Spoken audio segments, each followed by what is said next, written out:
You damn right. Hope everybody's having a good Monday. Woo, we're going to do 3 hours of I Was Wrong today with a smile on my face. It's Chad and Zay with you after Super Bowl 57, which the Eagles did not win. I'm Chad Hastings. I was the idiot that said they would win. I was wrong. Joined as always by Isaiah Collier. He was the smart man that said the Chiefs would win. He's right. What's up, Zay? Chad, what's poppin'? I've never heard anybody be so happy to call themselves an idiot. Woo! I was so wrong.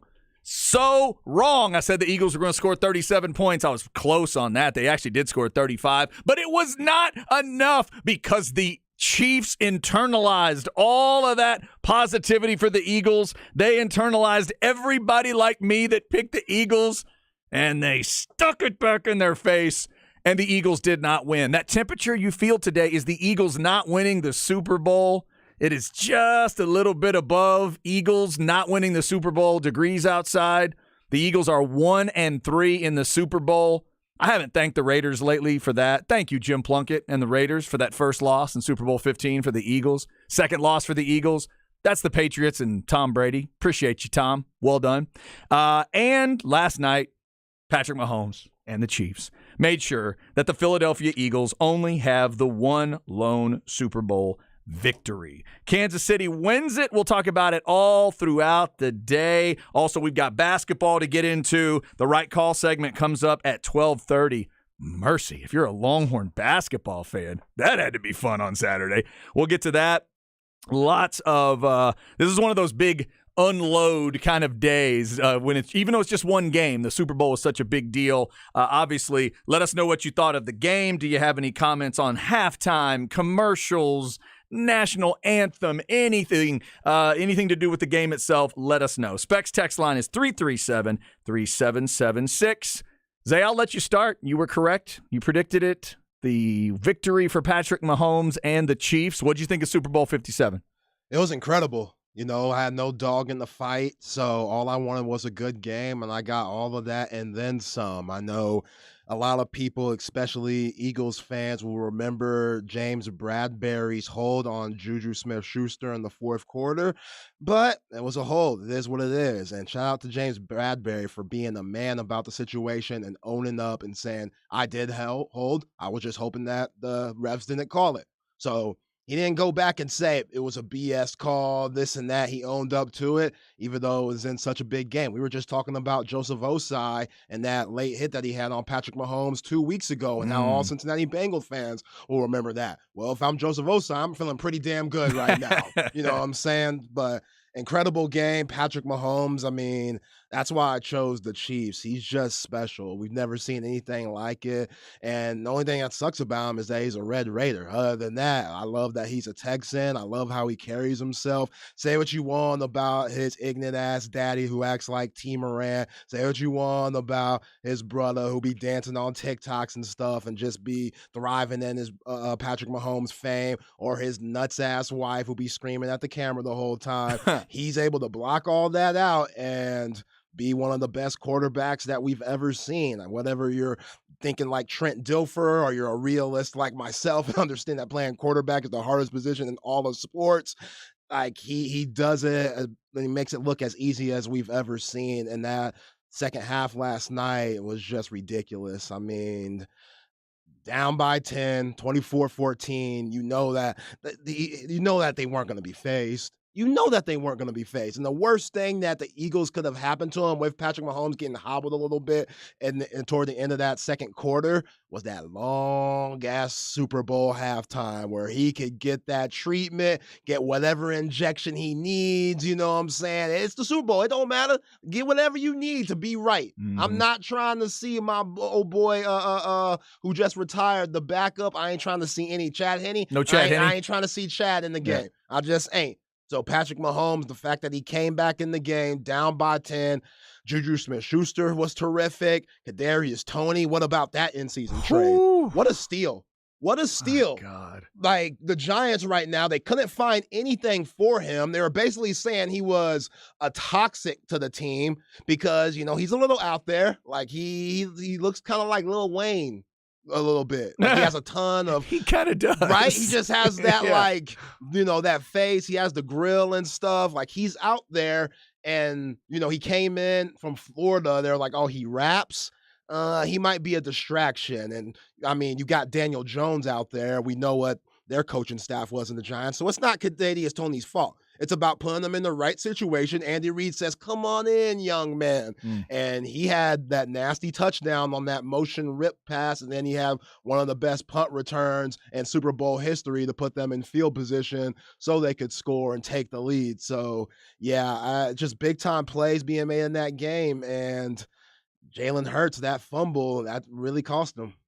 Yeah, there's a lot of different plays we'll talk about today. Since you mentioned Kadarius Toney, I'm watching that game as a Cowboys fan, realizing we talked about it all season. That's the move the Cowboys don't make. Those kind of moves the Cowboys will not make. Jerry is scared to make those kind of moves or does not know to make those kind of moves. But, hard to talk about the game without talking about him.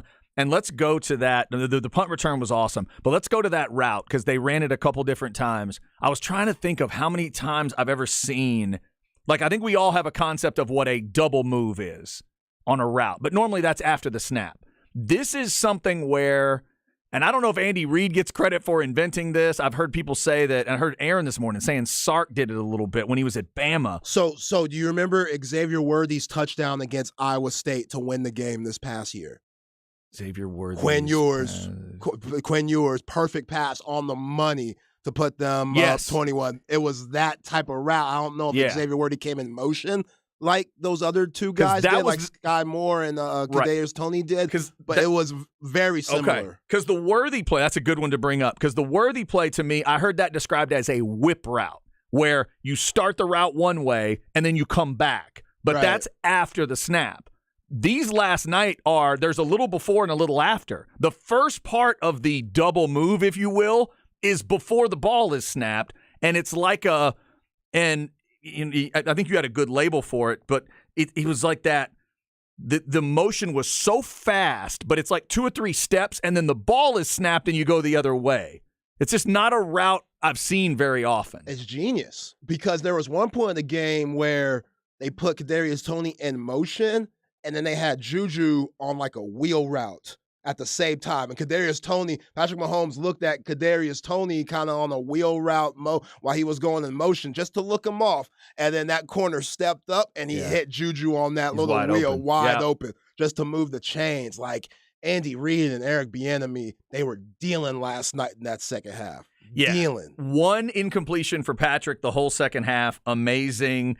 Even that very first touchdown to Travis Kelce. You watch the motion on that play and the way they use it. Travis Kelce started wide on that play. Then he came into the slot, then went back out and ran the fade. And Patrick Mahomes threw a ball on that one. Just incredible. By the way, both quarterbacks I thought had their moments last night. Jalen Hurts did his thing. Of incredibly accurate throws. If you tell me Hurts' biggest mistake was going to be with his feet, I would say you're crazy. I figured he would have one slip up, but it would be with his arm. I thought maybe there'd be a couple NFL windows he didn't hit because he's still developing that part of it. But it was, Zay, the sloppiest moment possible. He's just trying to switch the ball from one hand to another. A Chief did nothing to him on that play, and then he just Messi kicked it. Went Cristiano Ronaldo, kicks it, ball popped up to Bolton perfectly, and that's why the halftime lead was 10. And you said it perfectly. Everybody watching that's watched the Chiefs knows, especially the Texans fans. 10? Ain't nothing. Ain't nothing. Nothing at all. One trip gets them within one score. If you'd had a 24-7 lead at the half, we got a very different discussion because it's 14-7 at that moment. What if they drive and make it 21-7? And then the momentum starts to roll because they were doing what I thought they would do, Zay. They were keeping the football. They went 36 minutes of time of possession. They needed more.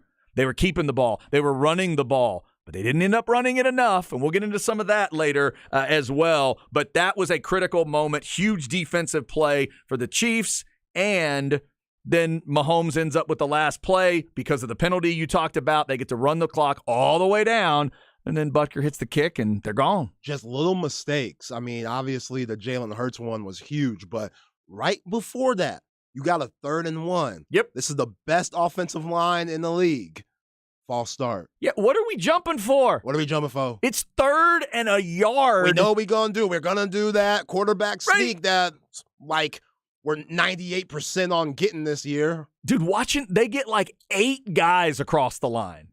So what are we nervous for, fellas? He had to jump. Hey, it's Super Bowl. You hear them flashing lights? You hear them flickers? That's going to haunt the other Kelsey brother and those offensive linemen for the rest of their lives. I don't know if it was him that jumped. I think it was somebody else. It was someone else. It's still going to drive. It was a long-haired dude. Okay, it's going to drive him nuts. That's going to drive him crazy because that is such a critical moment. A 3rd and 1 becomes a 3rd and 6, and then you go scoop and score. Now it's 14-all in a game where it just didn't feel like 14-all. The Eagles felt like they were in total command at that moment, and then it totally switches. You get to halftime, and you're thinking, oh, my God. On one hand, what would this game be like without that scoop and score? But with it, do the Eagles have enough of a lead here? And clearly the answer was no. If I was an Eagles fan at halftime, I would have been 9 kinds of nervous that it was only 10. Yeah, because 15 did what he did last night. He's just so comfortable in those situations and 0 sacks. Again, that's all we've heard for the last 2 weeks. 70-something sacks. They mirror the 85 Bears. Mike Ditka, Singletary, and the Fridge. And these guys just like that. 0 sacks on Patrick Mahomes. Yeah, no more discussions about that defense with any Tampa defense that was in a Super Bowl, Bears defense, Ravens defense, because those defenses hit quarterbacks a lot. You couldn't feel it last night the way I thought. I was loving it as a Cowboys fan early on. I'm thinking, wait a minute, Kansas City's holding up here. They're holding up. Anze, 6.1 yards per carry. Bravo, Andy Reid. 26 rushes and 27 pass attempts. Andy Reid was, what's that B word that he's never? Oh, yeah, balanced? Andy Reid in a Super Bowl? That's the formula he needed. He outthought Sirianni on multiple levels, in my opinion, and that's one of them. He did with the running game what Sirianni failed to do. 6.1 a carry was big. Pacheco, 5 yards a carry. Mahomes was 7 yards. And McKinnon had 8.5 yards a carry. I thought that was awesome for them to establish it enough to then let Mahomes and Kelsey and those guys go to work. Isaiah Pacheco's tough. That's a physical dude. A physical dude. That's a steal. 7th round pick out of Rutgers. Like, he has an amazing story too, but you got to give love to this Chiefs front office. I mean, when they traded or when they lost Tyreek Hill, basically, everybody was wondering where are they going to get all these yards from? Because Tyreek Hill, he took the top off of you, and then just the threat of him taking the top off and, all those yards after catch type plays, people thought, okay, now that's going to make it easier to guard Travis Kelce. Well, that's not the case either. Travis Kelce is still having one of the best seasons any tight end has ever had this year, 2022. He's getting close to breaking Jerry Rice postseason touchdown record. Like, that's absurd, but if 15 wasn't the quarterback, he wouldn't be getting that. Yeah. But still, the run that Patrick Mahomes had on that last drive on the bum ankle, 22 yards for the first down. Like, they're going to be showing that run like they showed Elway, the little helicopter hit. Yeah. They're going to be showing that. That's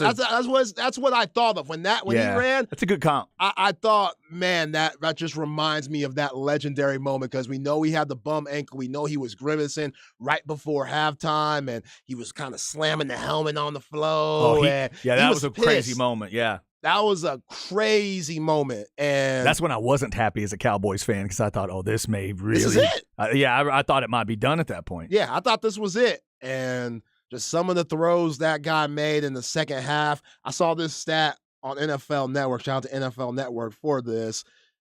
Patrick Mahomes was 8 of 13 before he took that hit and got injured. After that, 13 for 14. Ooh, mercy.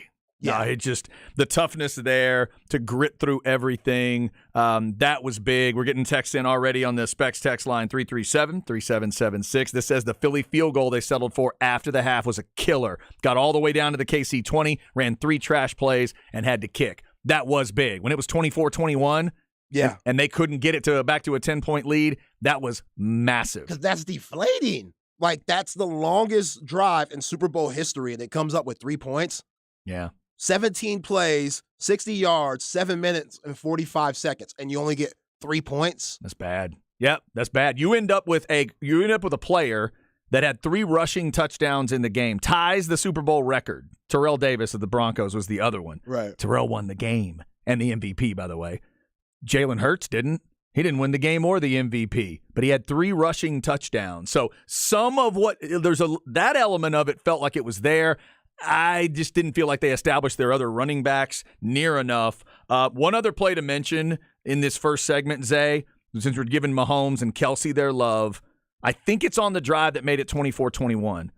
It was a first down and 10 play, so it's not going to get noticed. But that play where Mahomes damn near got sacked and damn near fell down and then threw the ball, and Kelsey The low ball. had to go to the turf to grab it. I think I can't remember if they got the actual first down out of it or just 9.5. Yeah, I think it was a first down. I think he was right at the number. That was a silly play, both ways. Yeah, because, okay, so now Patrick Mahomes is hurt. You're coming out of halftime.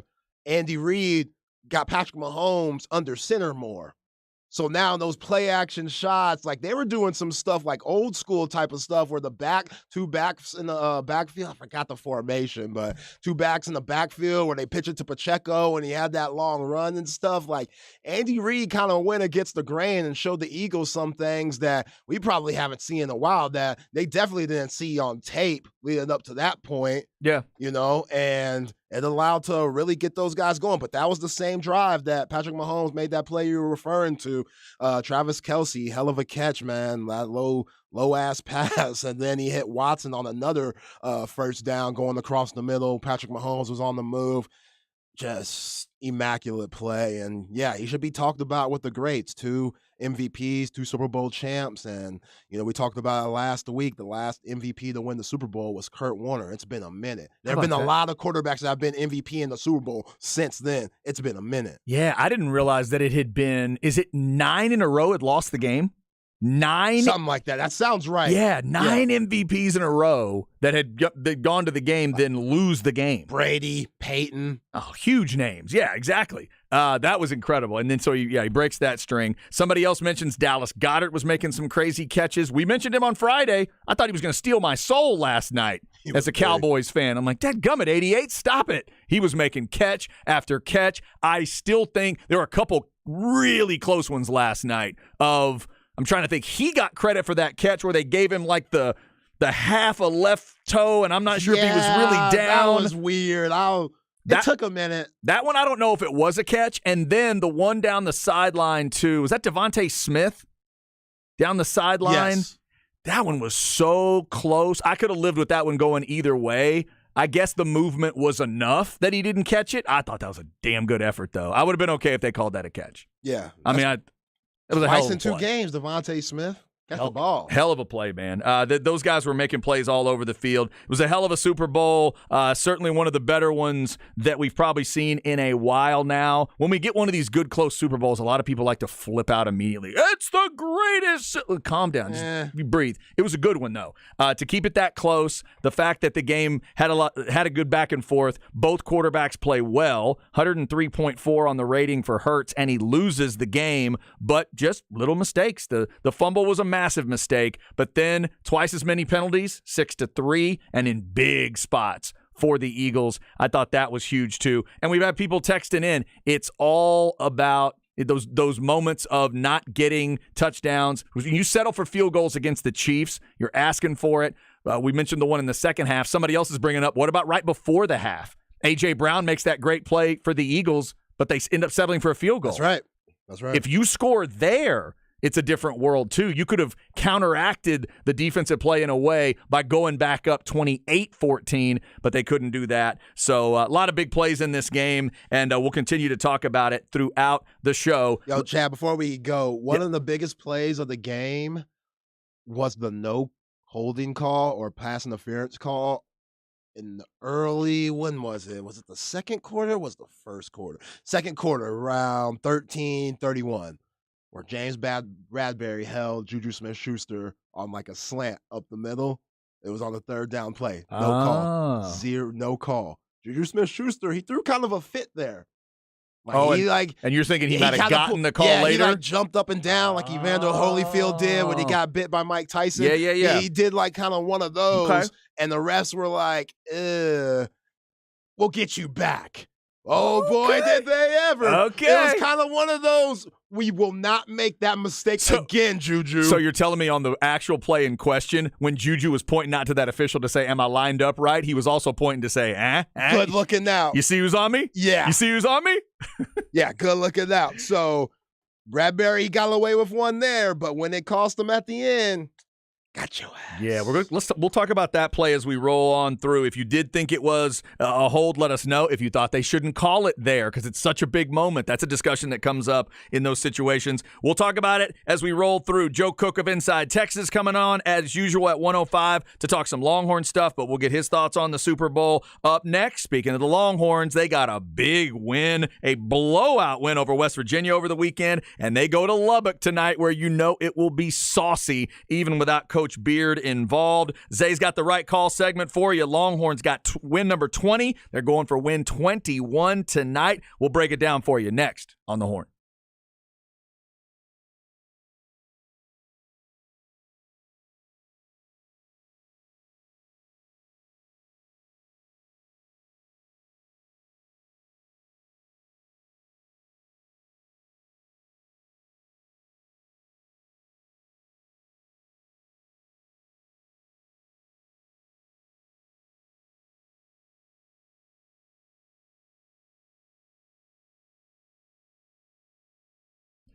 All right, this is Chad. Let's talk some sinus and snoring specialists. After the Super Bowl last night, was able to get a little work done and then get a good night's sleep, 6 to 7 hours, somewhere in there, I think is what I got. And I'm sleeping so well, just like I have been since 2017. And it's because I went to sinus and snoring specialists. It's because I met Dr. Slaughter, who's got all this incredible experience with ear, nose, and throat technology, well over 20 years of experience. He's got surgical and non-surgical options that other places just do not have. So I had moderate obstructed sleep apnea. Wasn't sleeping as well as I needed to. Wasn't breathing like I should have been when I was sleeping. Got the balloon sinuplasty procedure done. They got rid of my allergies for good, which is something I'd always dealt with at least a couple times a year. But now, oh, knock on wood, I do not have to deal with those crazy allergy situations. Don't deal with the sprays or the pills anymore. Heck, I don't even need those allergy drops anymore. After about a 3-year period, you are immunized for that, and your body's built up the defenses, and you're good. Get on in there. Ask them all the questions. They'll tell you all the different options that they have. Call and set up an appointment, 512-601-0303, or go to sinussnoringent.com. It's sinus and snoring specialists. Feel clear, rested, and healthy.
Are they saying Summer Night City?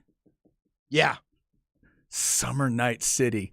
This sounds a little too disco-y for me. I have no idea what this is. ABBA. That ding, ding, ding. A little too much for me. My daughter's gotten really into ABBA. She got ABBA Gold on vinyl. She's turned into a little vinyl freak. I'm not happy about that because it's too expensive. It's such a scam. But anyway, she's got ABBA Gold. She digs it. And so she is into ABBA a little bit. And so they get us started today. What was the name of the song again? Did I have that right? Summer Night City. Summer Night City, okay. ABBA, who, by the way, was up for a Grammy this year. Really? They put out a new record. Okay, ABBA. Go, ABBA. Go ahead. ABBA gets us started. We'll be talking some music coming up. I did get through the Method Man album over the weekend, Zay. All right. Tikal. Am I saying that right? Tikal. My bad. Tikal. We'll get you that review later in the week. I'm building my list of albums Zay has to listen to. Zay's made it easy for me. He's just making me listen to Wu-Tang individual records. So there's 5 of those, and I got to come up with 5. I've come up with 3 albums Zay has to listen to. I'm going to let my wife pick one he has to listen to, and I'm going to let my daughter pick one you have to listen to. You think you can get yourself all the way through a Harry Styles or Taylor Swift record? It's going to be tough. You think you can drag yourself through? It's going to be tough. Okay. I better be multitasking, that's for sure. You're going to be cleaning the house and stuff. Yeah. I'm definitely going to be occupied with something else while I bump that Harry Styles or whatever music that Monkey Hastings will be throwing at me. Hey, I was trimming some limbs and getting things taken care of outside while listening to Method Man. So it was good. It was good. It's good motivation. Nice. It was helping me out a little bit. I don't normally like to do that. I like to be real music snob and be able to sit, but I don't have as much time as I would like to just sit around and listen to records. So I have to multitask a little bit. ABBA gets us started today. Speaking of music, tell us what you thought of Rihanna. Tell us what you thought of Chris Stapleton and anything else with the Super Bowl. People are texting us a lot of different things today. Specs text line 337-3776. This says the Eagles will be back while the Cowboys will be watching from home again. I don't know if I can disagree with that part. I'm just glad that I had another whew as a Cowboys fan. What you mean, Cowboys fans? Dak was at the Super Bowl last night. He was. Getting his Walter Payton Award. He did. You need to stop saying it with that down tone in your voice. He did get the Walter Payton Man of the Year award. The Eagles fans booed him because they are substandard humans. They also booed my man Rondé Barber. Did you catch that moment? Nuh-uh. When they announced the Hall of Famers, they gave, they were giving little different reactions, and they booed Rondé Barber. And I thought, y'all go ahead and boo. Because Rondé was the guy that went pick 6. Pick 6, close down the vet. I'd be mad too, Eagles fans. You boo Rondé all you want. That was awesome to hear. Yeah, if I was Rondé, I'd be like, thank you, Eagles fans, for helping me get to Canton. Thank you, Donovan McNabb, on throwing one of the worst passes ever in NFC Conference Championship history. I don't know how many tours they did of the Veterans Stadium over the years. I just know what the last one was, and it was free. Rondé got that tour for free, and the Eagles were done. Eagles do not win Super Bowl 57. So now, Cowboys fans, you've gotten to see 2 times the Eagles play and lose since you were last in the Super Bowl, and 2 times the 49ers have played and lost.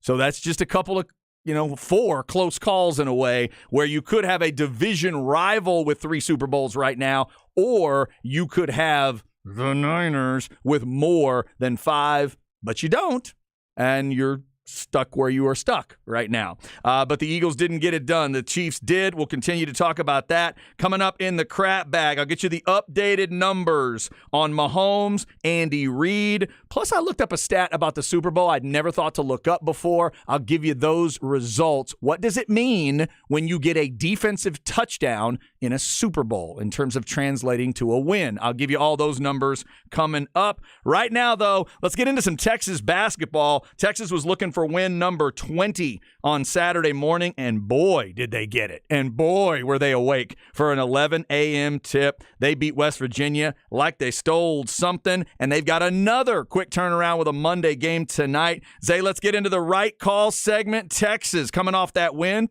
trying to get ready to go to Lubbock. Thank you, Chad. The Right Call segment brought to you by Syntex Tickets. Go to syntextickets.com for your theater, stand-up, concert, and sports tickets. You hear Bucky Gobble all the time. Hey, Shelby, get them to me quick. Go to syntextickets.com. Man, what a game. Like, Bob Huggins teams don't get blown out like that. And I feel bad for that Mountaineer squad on how practice was probably Sunday early in the morning because they got another tough one against Waco coming up. But hey, the Horns, they came out firing, kegs and eggs, 11 a.m. game, like you said, Shad. It didn't phase them one bit. And, everybody produced. We talked about last week how kind of nervous I was about Arterio Morris getting out of the lineup. This was the perfect game for him, for his confidence, for him in the rotation moving forward, knowing that he could be a factor and he could help in some way, some type of fashion. I don't care what West Virginia's record is. This is a Bob Huggins team playing in the Big 12. They're a tough team, and UT made them look like a mid-major. It looked like one of the preseason games early in the season. And, Sir-Jabari Rice, 17 minutes, 24 points. Ooh, was he any good? Just how efficient can you be? When Tom Green's out here comparing you to D-Wade, I don't care what comparison is it. He's getting some type of D-Wade comparison. They were talking about the pump fake, but still. Oh, Crean said he was. Crean, yeah. Remind him of D-Wade. Okay, like, oh, man, it's crazy. Okay. And it's just, right now, he couldn't be shooting the ball better. His three-point shot, you got to guard him, yet how do you guard him? Because if you play too close, you're going to get hit with the pump fake and he's going to go by you. But if you don't contest enough, he's just going to dot your eye and hit a three right in your face. I'm glad you said that. Real quick comment, and I'll let you keep going. But that shot fake thing we've been talking about, what it creates when he takes the shot, he makes defenders look lazy. Yeah. And I never realized it till this game. He makes you look lazy because you catch yourself leaning back a little bit like, this is the shot fake. Oh, no, it's the shot. Damn it. And he makes you look lazy. It looks exactly the same. Yeah. It's incredible. I know we keep talking about that's all we talked about with him all year long, but now that he's hitting the three the way that he's hitting it, and then he's getting to the rack. 24 for 25 at the free throw line. Are you serious? Like, again, ever since that Illinois game at the Garden where Sir-Jabari Rice and Tyrese Hunter missed some huge free throws, it was like never again. It was like they looked coach in his face and said, this ain't going to happen again. We will not let anybody beat us because we beat ourselves from the free throw line. That's not happening. And man, again, when you make more free throws than they shoot, they made just as many as West Virginia shot, but then they didn't miss any really, except for one. That's remarkable. And Coach Terry, Tyrese Hunter, he still struggled a little bit, 3 for 12, only 7 points, but Coach Terry leaving them in at the end of the game, even though the Horns were up 30 points, that's just genius coaching.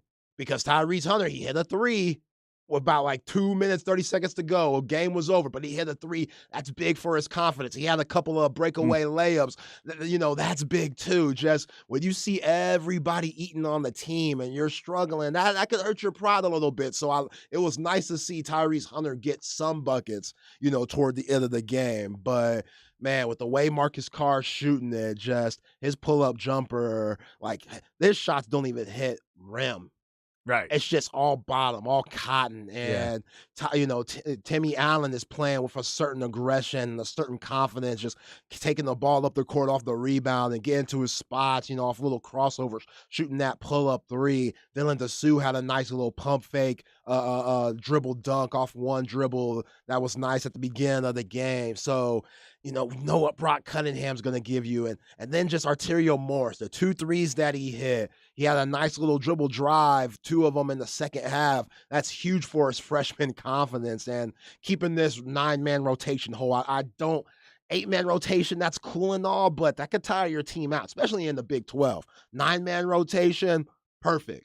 And most of the guys barely played. this past game. Like, again, Serge Jabari Rice only had 17 minutes. That's huge for tonight when you're playing against the Texas Tech team coming off a huge win against a really good Kansas State squad that a lot of teams are picking to get to the Final Four at this point.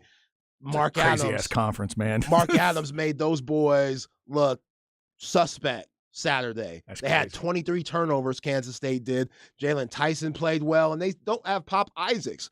Like, they got AMAC back. He played. I don't know if they're going to have Bacho tonight. He didn't play in that game, but, Jalen Tyson, he going to get up for this game tonight. We know how the crowd's going to be at United Supermarkets Arena, even though Chris Beard ain't there. The Chris Beard jokes are still going to be there. They're still going to have the signs and stuff. Please believe me, they can't wait for that, even though this was y'all's best coach of all time, but whatever. It's still going to be a crazy environment, and they're coming off a lot of momentum. They think that they still probably have a chance to get to the tournament. They're trying to ruin a lot of teams' chances. I still think the Horns are at a good point to get to a number 1 seed. Purdue went down yesterday. Tennessee went down again. Yep. So the Horns have a chance to gain some ground, not only in the Big 12, but as the whole nation, for their net rankings, for these quad 1 wins. You got to win these next 2 games and to put yourself in a solid position to get that number 1 seed. And it was a good start on Saturday, beating West Virginia by a 30 ball. Texas and Texas Tech tonight in Lubbock, 8 o'clock. The tip, 7:30 pregame right here on the Horn and over on Coke FM, where all the men's games are for you. So that's coming up this evening. Longhorns going for win number 21, going for conference win number 10 tonight. We'll be discussing that throughout the show. And again, we get you the right call segment brought to you by Syntex Tickets each day, 12:30 as we lead in to a Texas game. I still haven't done it, Zay, but I need to check Syntex Tickets because there's this concert my kid wanted to go to at a smaller place here in town.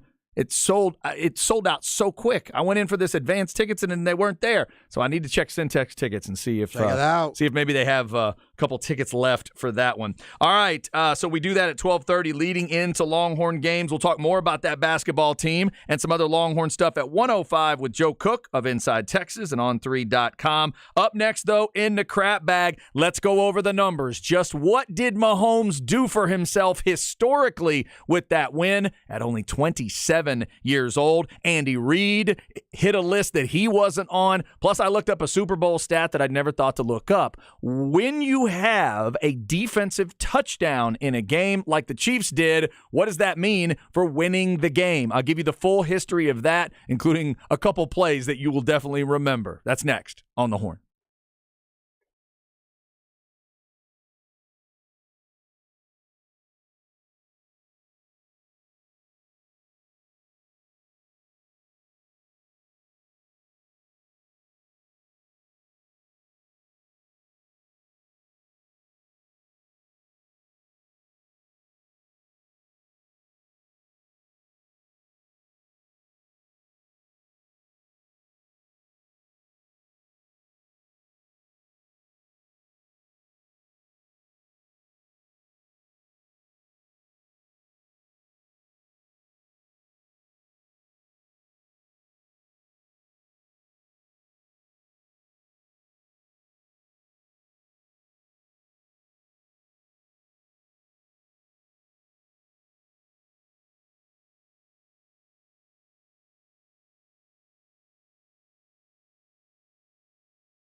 Oh, mercy.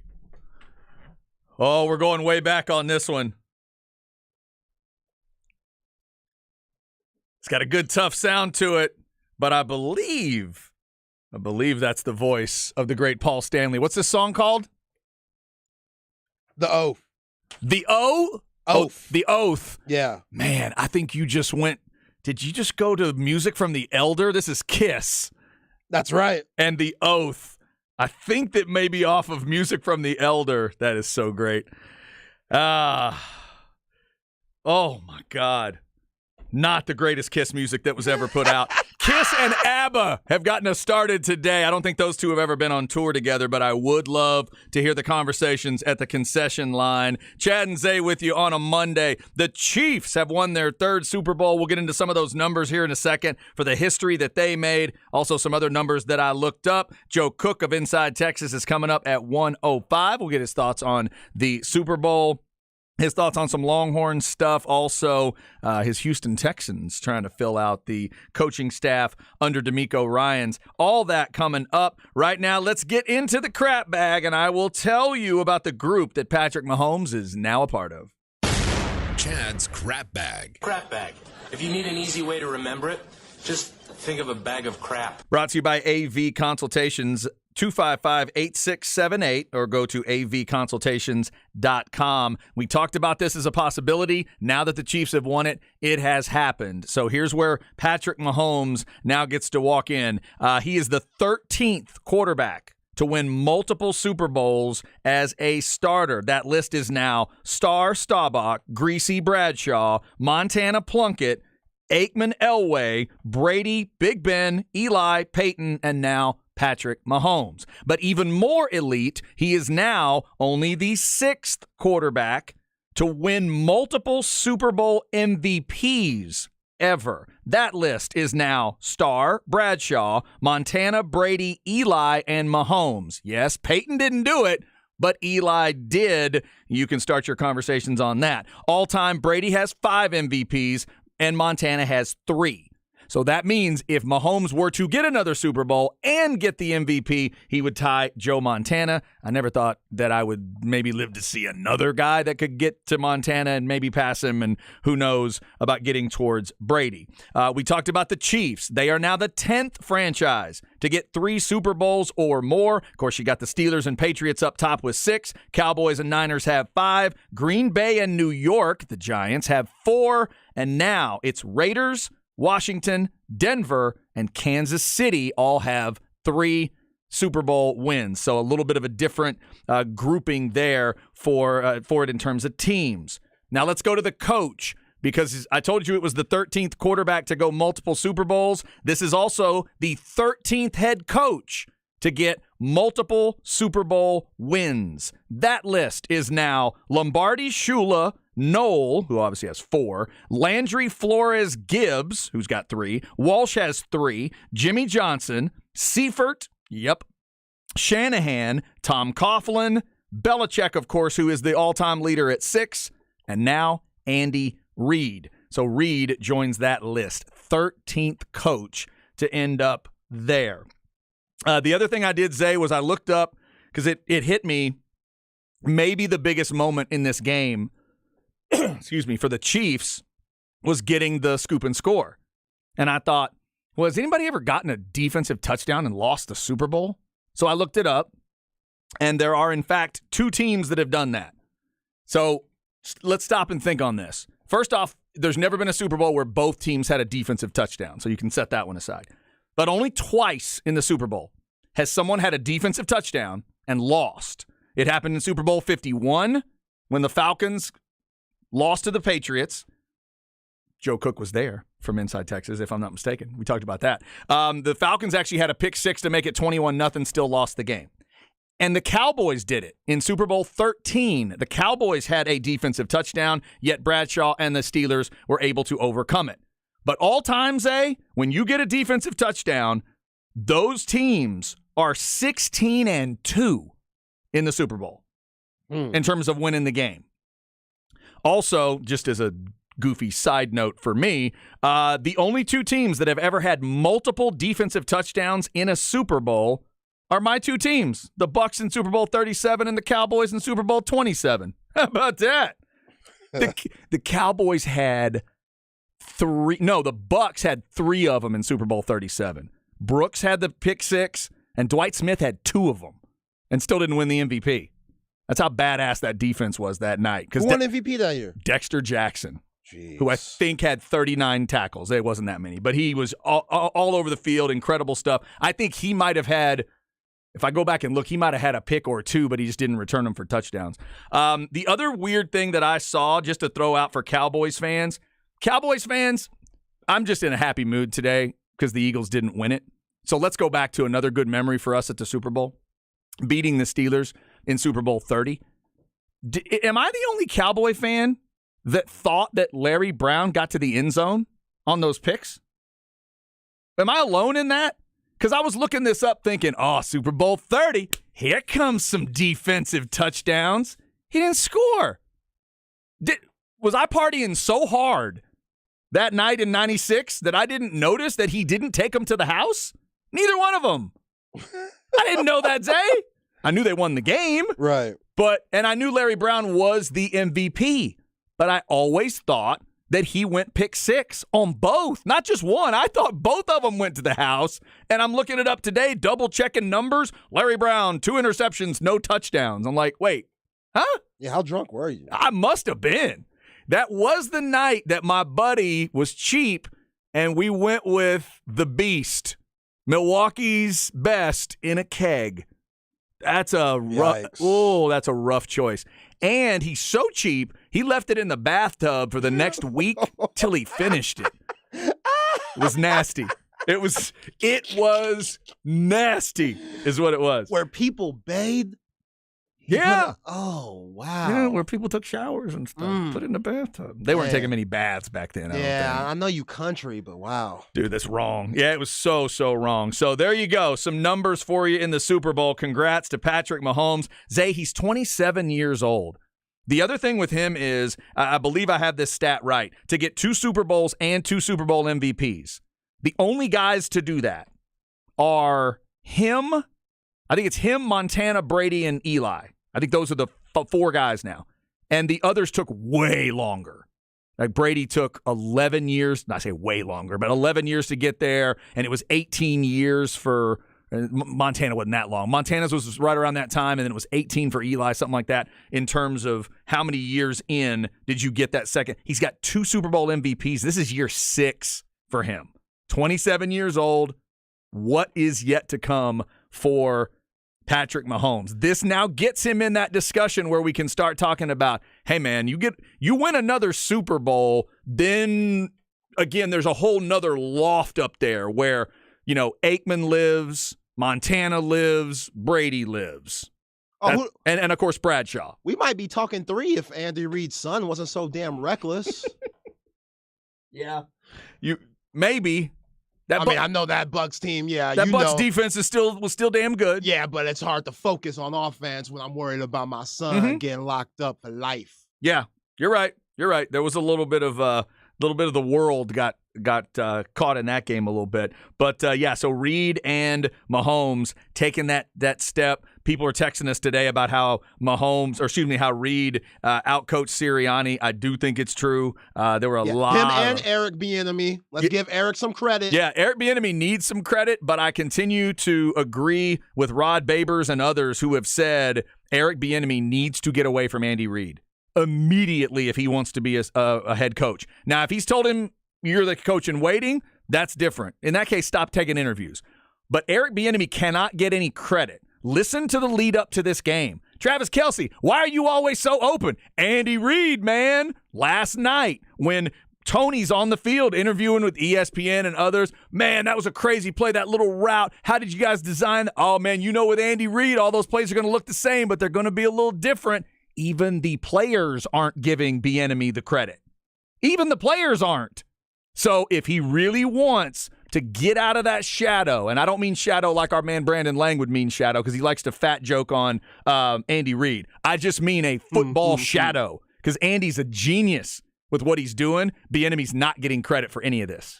Yeah. He should. I agree with you. He should. Yeah, and sometimes guys are prideful enough to say that's okay. To say, you know what, maybe I'm not meant to be a head coach. Maybe I'm not meant to worry about all the responsibilities that a lot of head coaches have to worry about, or that all head coaches have to worry about. Like I played when I was producing B&E this morning, I played a little clip of Eric Bieniemy, and all he was doing was praising Andy Reid, talking about he's a father figure. Like, damn, ain't y'all about like 10 years apart? If that, he's a mentor. Right. He owes him all this and that. Like, it's a joy working with Patrick Mahomes and him and coming into work every day. A lot of guys don't have a Patrick Mahomes to work with. And Eric Bieniemy, he's at a good spot. Like, you're right. If he's comfortable, that's cool. And when things go wrong, he don't get the blame either. That's true. We don't say, oh, this is Eric Bieniemy's fault. He called a bad game. Right. No, we go Patrick Mahomes, Andy Reid. What didn't they do? So, hey, if he's comfortable with that, then salute to him. Yeah, no, they call some incredible stuff, man. Last night they did a job on the Eagles. There's no doubt about it. By the end of that game, they got it done, 38-35. A good close Super Bowl, back and forth. Was it the best you've ever seen? Was it one of the best you've ever seen? People are letting us know on the Specs text line 337-3776. It's certainly one of the ones I'll remember. I don't know if it's my absolute best. I've always got a group of the favorites up there, but it was a damn good Super Bowl, and I got what I wanted out of it. As a Cowboys fan, I'll always remember that. Watching the Eagles lose again was kind of nice. We'll continue to talk about that. Up next, we'll get into some Longhorn stuff too with Joe Cook of Inside Texas. Longhorn basketball team needed a big win, and boy, did they get it against Bob Huggins. Now can they go to Lubbock and do the Saturday, Monday thing again and get a victory? We'll talk to him about that, plus get his thoughts on the Super Bowl. Stay with us. It's The Horn.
Yes, indeed. Let's go hour number 2 on a Monday. Hope you're having a good week. Remember, Valentine's Day is tomorrow, if that matters to you. And the Eagles lost the Super Bowl. That matters to me. Chad and Zay with you on this Monday. We've been reviewing the Super Bowl. We'll continue to do that. What'd you think of all the key plays? What'd you think of halftime? We haven't even gotten into the Rihanna breakdown. We'll do that maybe at 2 o'clock, and we'll get back into some of the other stuff, and maybe not the game stuff of the Super Bowl. But at some point this week, we'll definitely break that down because you know Zay and I are music snobs. We also have been talking Longhorn basketball. Big game tonight in Lubbock, 8 o'clock, 7:30 pregame. You also have Texas women's basketball tonight. Both teams with big Monday games, both teams in first place and with 20 wins as well. Texas women are at Iowa State tonight. Always a tough place to play on the women's side. 5:45 pregame, 6 o'clock tip. That one is on 101.9 and AM 1260 right now with the signal issues we've had since the weather. Still trying to get that 105.3, the bat signal back. Hopefully that is soon, but tonight that game will be on 1260 in terms of the women's games. Or just get the Horn app at the Horn Austin in your app store, and you can click on Longhorns and see and get the player to stream all those Longhorn games. All right, Chad and Zay with you on this Monday. It is time for our normal Monday conversation with Joe Cook of Inside Texas and On3.com. He's at Joseph Cook 89 on Twitter. How are you, sir? Doing great. Just glad to be here after watching what I think was one of the best Super Bowls I've seen in the past several years, I think, for sure. I'm definitely going to put it in the group. I mean, I don't need – it's one of those – I never like to say, oh, it's absolutely – but there's a nice handful that I could go to, and I think 57 is going to be one you go back to. Those two quarterbacks playing like that, and then you get a little history with Mahomes and, excitement. I would have liked to have seen it maybe if it's going to be 38-35 with the Eagles getting the ball as a football fan. Right. Maybe not have that flag be so impactful at the end where it's, stifles the rest of the game. But it was a hell of a ball game. As far as two teams who were the best in each conference and just playing the way they did, I mean, I don't know if you noticed this, but the thing that really stood out to me in like the last 5 minutes was just how hard the Eagles' defensive backs were hitting. Like they were screaming down and laying some that hit that knocked Pacheco out for a couple plays. Yeah. Like that was one of those like, okay, Gardner Johnson. These guys are leaving. We always say like, oh, they're leaving it all out there on the field, but you could tell with how hard they were hitting, not just that play, but a couple other times that they were just playing just high-level football, highest-level football. Joe, when you watched Patrick Mahomes at Texas Tech playing for Cliff Kingsbury, could you imagine him at this point of his career being where he's at? No, I think you saw a guy at Tech who fit in really well with what Cliff was running and fit in well with Texas Tech. But maybe we were just kind of fooled by the rest of the team that Cliff put around Patrick Mahomes. And there were some good players out there. They always had a deep, good receiver crop that was always helped by Cliff's offense. They never could get the defense together as much as they would have liked, but I don't think anybody expected stuff like this. And I kind of looked at what Jalen Hurts' assistant coach history is. He goes from Lane to, I think, Brian Daboll. Then he goes to the Maryland head coach, Loxley. Then he goes to Lincoln Riley. And then he goes to, I think he had Doug Peterson for a year, and now he's got this combo. Patrick Mahomes, as good as Cliff was at Tech, didn't have that. And then he gets to the NFL, gets Andy Reid, who's probably the best, one of the top 3 or 4 quarterbacks and offensive gurus there is, and now he's in this situation. So I think going back to Tech, you could never tell because he wasn't in that perfect and that right situation to bring out his strengths. Like, Jalen Hurts, he was in that right situation so often, but he had those strengths himself. Patrick didn't get that until he gets to the NFL, and now we're seeing the results of it. Yeah, and I wonder how much Patrick would give Bieniemy credit if we really sat him down, because we were talking earlier about how Bieniemy's not really getting a ton of this credit. It feels like Reid gets all the credit, even from the players. I wonder how much Patrick would tell us Bieniemy matters to him. So, because the one thing that could sort of take this apart, not take it apart, but change it over time would be if Bieniemy gets a job. Yeah. One thing I wonder, though, Bieniemy, he's a running backs guy by trade, and isn't Matt Nagy now on that staff with the Chiefs as a quarterbacks coach? I think Bieniemy still is either the play caller or just so invested and involved in that process to where you should give a lot of credit to what happened last night to him. But I don't think he's a quarterbacks guy by trade. I think he's an offense guy, but I think Matt Nagy may be on that staff. I think you might be now. right. I'm just still amazed that even the players won't give him. It's not like they're trying not to give him love, but they automatically go to Reed. I mean, I think last night, especially them knowing Andy Reid's history with the Eagles, I think that's why they're throwing his name out there a lot. Oh, I hadn't thought of that, but that's a decent point. Because we know how stale it got in Philly for Andy Reid. It wasn't like he was doing bad. It's just there's only so many times you get to the NFC Championship and get to the Super Bowl and not get over the hump. Like, how long are you really going to be there? And, yeah, I think the Chiefs, this team, they took that with them.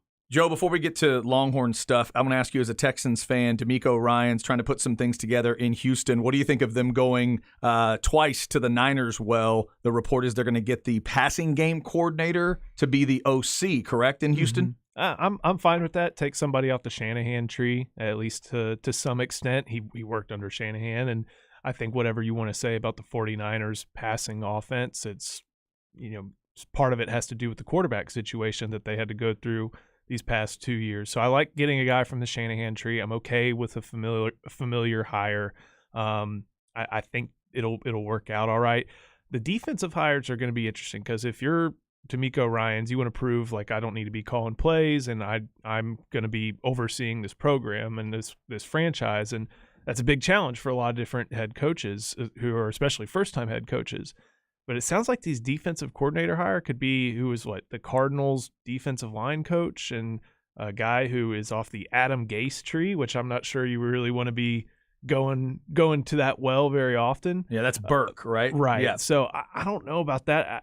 I do wonder at some point. I know they're trying. It looks like they're trying to hire Gary Kubiak's son, Clint.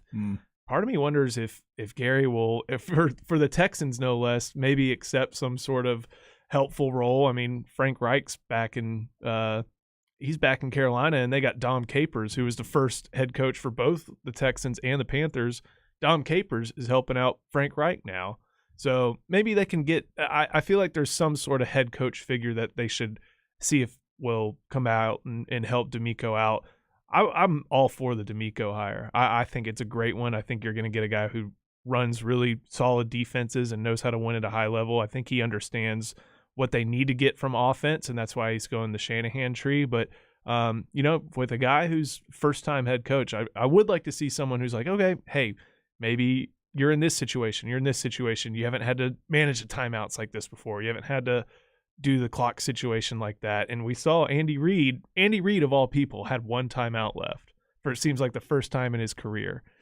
With DeMeco, we don't know if that's going to what his tendencies are for that. That's why my big I mean, not really concerned, but the one thing that gives me a little pause, but everything else just about how it energizes the franchise, how they're probably going to go quarterback and start that process. It's a really exciting hire. Yep. Do you like that they didn't give Cliff Kingsbury the OC job? I think so. I think that Cliff, I think his offense just works better in college. And I think there's a lot of different air raid coaches who could probably make the NFL work. But Cliff, it just didn't work for some reason. And maybe that had to do with Kyler. Maybe that had to do with some of the other skill guys he had that never. Kyler ain't help. I know that. Kyler didn't help. And you also had Hopkins wasn't there for half this season in a year where you probably needed him in a make or break season. So it's a little bit of everything. But if you're going to go with a modern offensive philosophy and your two options are Shanahan tree or air raid, you don't really have a bad pick. It's just who do you believe can call it better? And they're going to go with the Shanahan guy who, again, is familiar. Talking with Joe Cook inside Texas on 3.com. Again, at Joseph Cook 89 on Twitter. Getting ready for Texas at Texas Tech tonight. No Chris Beard specifically involved, but you think the Tech students are still going to show up with some Chris Beard chants and Chris Beard energy about them? I'd be really surprised if they didn't. I went to this game last year, and it was easily the loudest basketball arena I've ever been in. Louder than stuff we saw at the Moody Center this year, at least for the ones I've been to. Louder than the Farrell Center, louder than TCU. Probably I got to go see the Fog earlier this season for like a Friday night game before the UT Kansas game, and I think it was louder than that. And it had a lot to do with the energy and how good that Tech team was last season. This Tech team's not good. They have 2 wins right now. They knocked off Iowa State, Kansas State the other night. they're not getting big crowds, and they're not getting the most from their players right now, with Isaacs being hurt, Fardaw's up, maybe not 100%, Pacheco maybe not 100% either, maybe not even playing. But this game will get them up because of the Beard situation, because it's Texas, because it's Big Monday. I think where you've seen a lot of pretty poor crowds at United Supermarkets, you're about to see a really strong one. May not be packed to the brim, but I think that student section will be. They'll be ready to welcome Brock Cunningham back again, and it'll be a fun one. And it's a clash of two styles. These guys play pretty much the same defense, same style of defense, run a lot of same things on offense. Really driven by their ball handlers. Of course, if Fardaws is playing for Tech, then that'll be huge because he's huge. But should be a good matchup, and it's always a tough game in the Big 12. Joe, Tennessee lost this past weekend. Purdue lost this past weekend. If the Horns play their cards right and take care of business, I'm looking at a number 1 seed. That's just, they're putting themselves in a good position to get that. They handled their business on Saturday against West Virginia, and I don't care what kind of West Virginia team you're playing. If you're playing a Bob Huggins squad, they're going to be tough. And the fact that they had as many turnovers that they had, you got to give Coach Terry and this Horns defense credit, but you also got to give credit to the Moody Center and the Corral and just how loud it gets there. But you just saw beating that Huggins team by 30-something points, the confidence with everybody, Sir'Jabari Rice, they're constantly looking in the crowd. Timmy Allen, he's talking mess to Jalen Wilson and, Keontae Johnson. And that just goes with knowing I got guys that are some dogs that are going to back me up and that are going to come to play. Even if, they didn't look good in the Tennessee game or Kansas game, they got off some bad starts there. They still feel like they could play with anybody. And I think that's huge when March comes around. I don't think if you go to any locker room in the country, you'll find more confident players than Jabari Rice, Timmy Allen, and Marcus Carr. Those guys think that anytime they rise up for a shot that they're going to hit it. And for the most part, they've done that pretty well this year. I think what you mentioned about the 1 seed, if you go to Inside Texas, I did something where the 3 Elite 8 runs that 3 of the 4 Elite 8 runs that Texas has had, they've been a 1 seed or a 2 seed. And the other one was 1990, I think, when Tom Penders led a 10 seed team to the Elite 8. And BMW team. Run. Yep. So getting that 1 or 2 seed, which they've only done 3 times, helps them reach their highest levels in the NCAA tournament. If you win the Big 12, even a share of it, you're probably going to be a 1 seed. I think since 2017, the only 2 teams who win a share of the regular season title and not be a 1 seed was 2019 when Tech and K-State split it. Of course, if you're Kansas or if you're good Baylor like Scott Drew's had, you're going to have that brand behind you, and that'll help probably a little bit with the selection committee. But if you win a regular season title, which Texas is in really strong position to do, especially the Big 12 and this version of the Big 12, you're in a great shape to be a 1 seed. At the very worst, you'll be a 2 seed, and checking bracket matrix, they're no lower than a 2 seed in all the 86 predictions that make that up. So another chance. I don't know if this will stay a quadrant 1 win because Tech is right on the cusp of quadrant 1, quadrant 2 status, but it'll still be a good one and one that counts towards the Big 12 record, which is just as important. Let me ask you a question, Joe.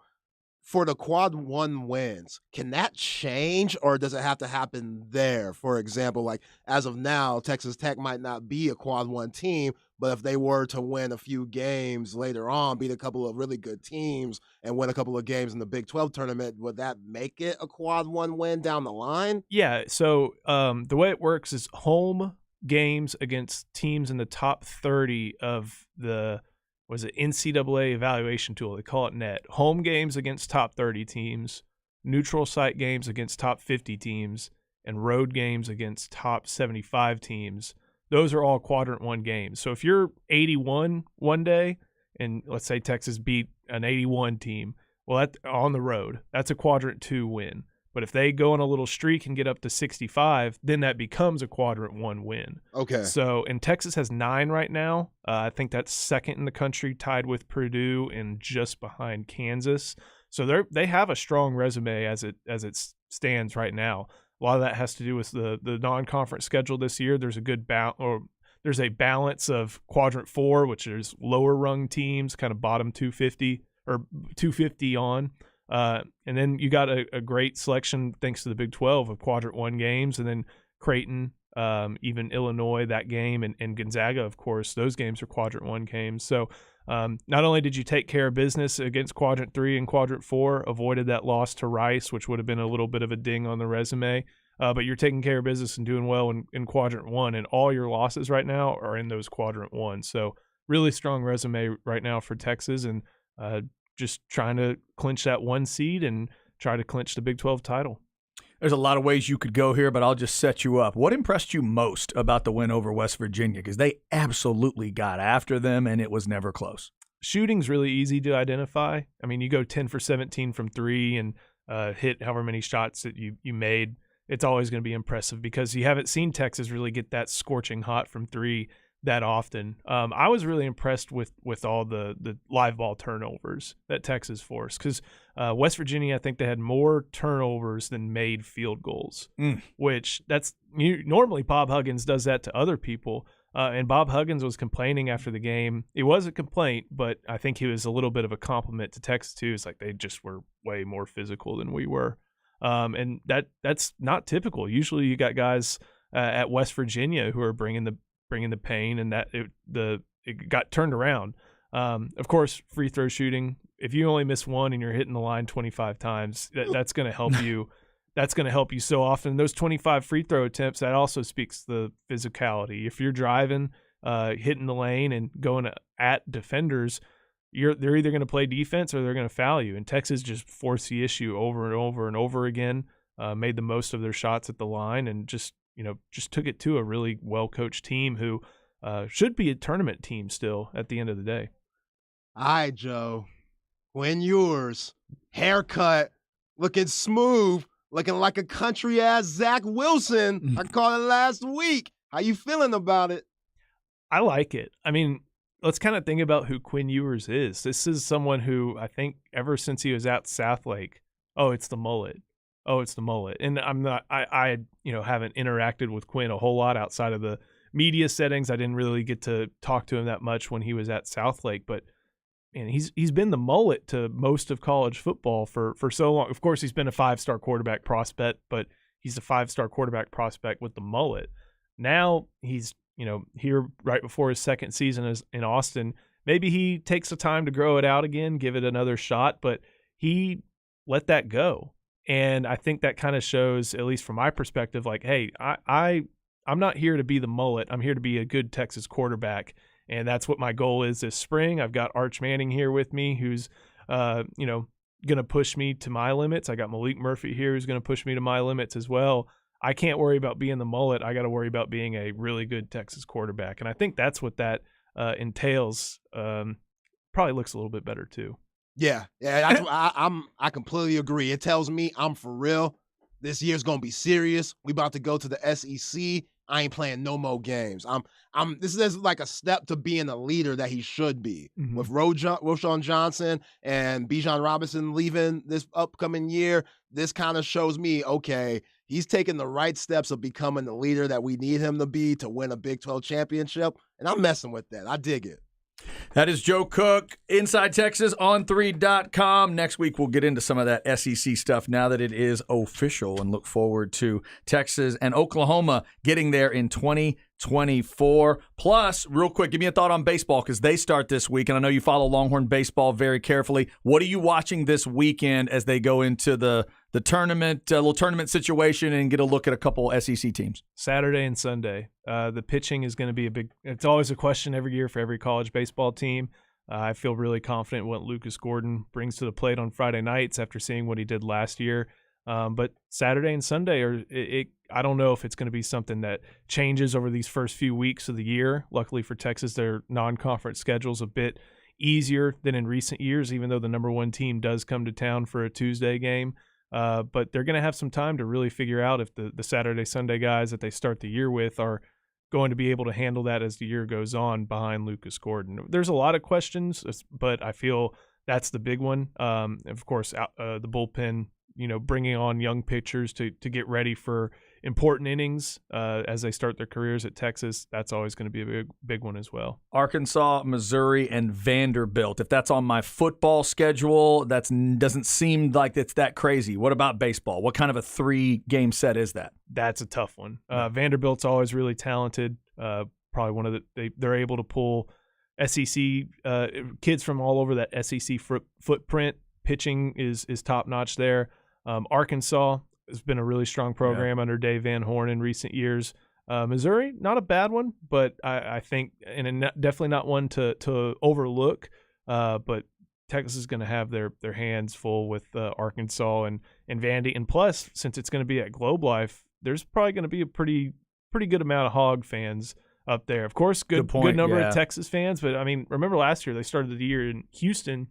LSU played Texas there, and it was about probably 65-35 purple and gold over burnt orange and white. I don't think it'll be the exact same at Globe Life. There's going to be a strong Texas contingent there, obviously, but there's going to be some Hogs being called there as well. God, and this SEC baseball conference that's coming up in a few years. It's as much of a gauntlet as the football. Mackerel. When we get to 24 and Texas and Oklahoma are added to the SEC baseball world, good grief. That's Joe Cook, Inside Texas, on3.com. Always good to see you, man. Absolutely. Thank you, guys. Joe. Good stuff as always. We talk to him every Monday about this time. If you have thoughts, Specs text line is 337-3776. A lot of thoughts coming in on the Super Bowl and a lot from the weekend. Up next, we'll hit you with a little flex segment. 2 quarterbacks that played high school football in the state of Texas met in the Super Bowl. We'll hit that. Plus, Zay will tell you about another big win on the basketball court for that Buda Johnson team. That's next on The Horn.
Oh, here we go. Heading back to the 80s. Zay, before you played this song, could you have identified it?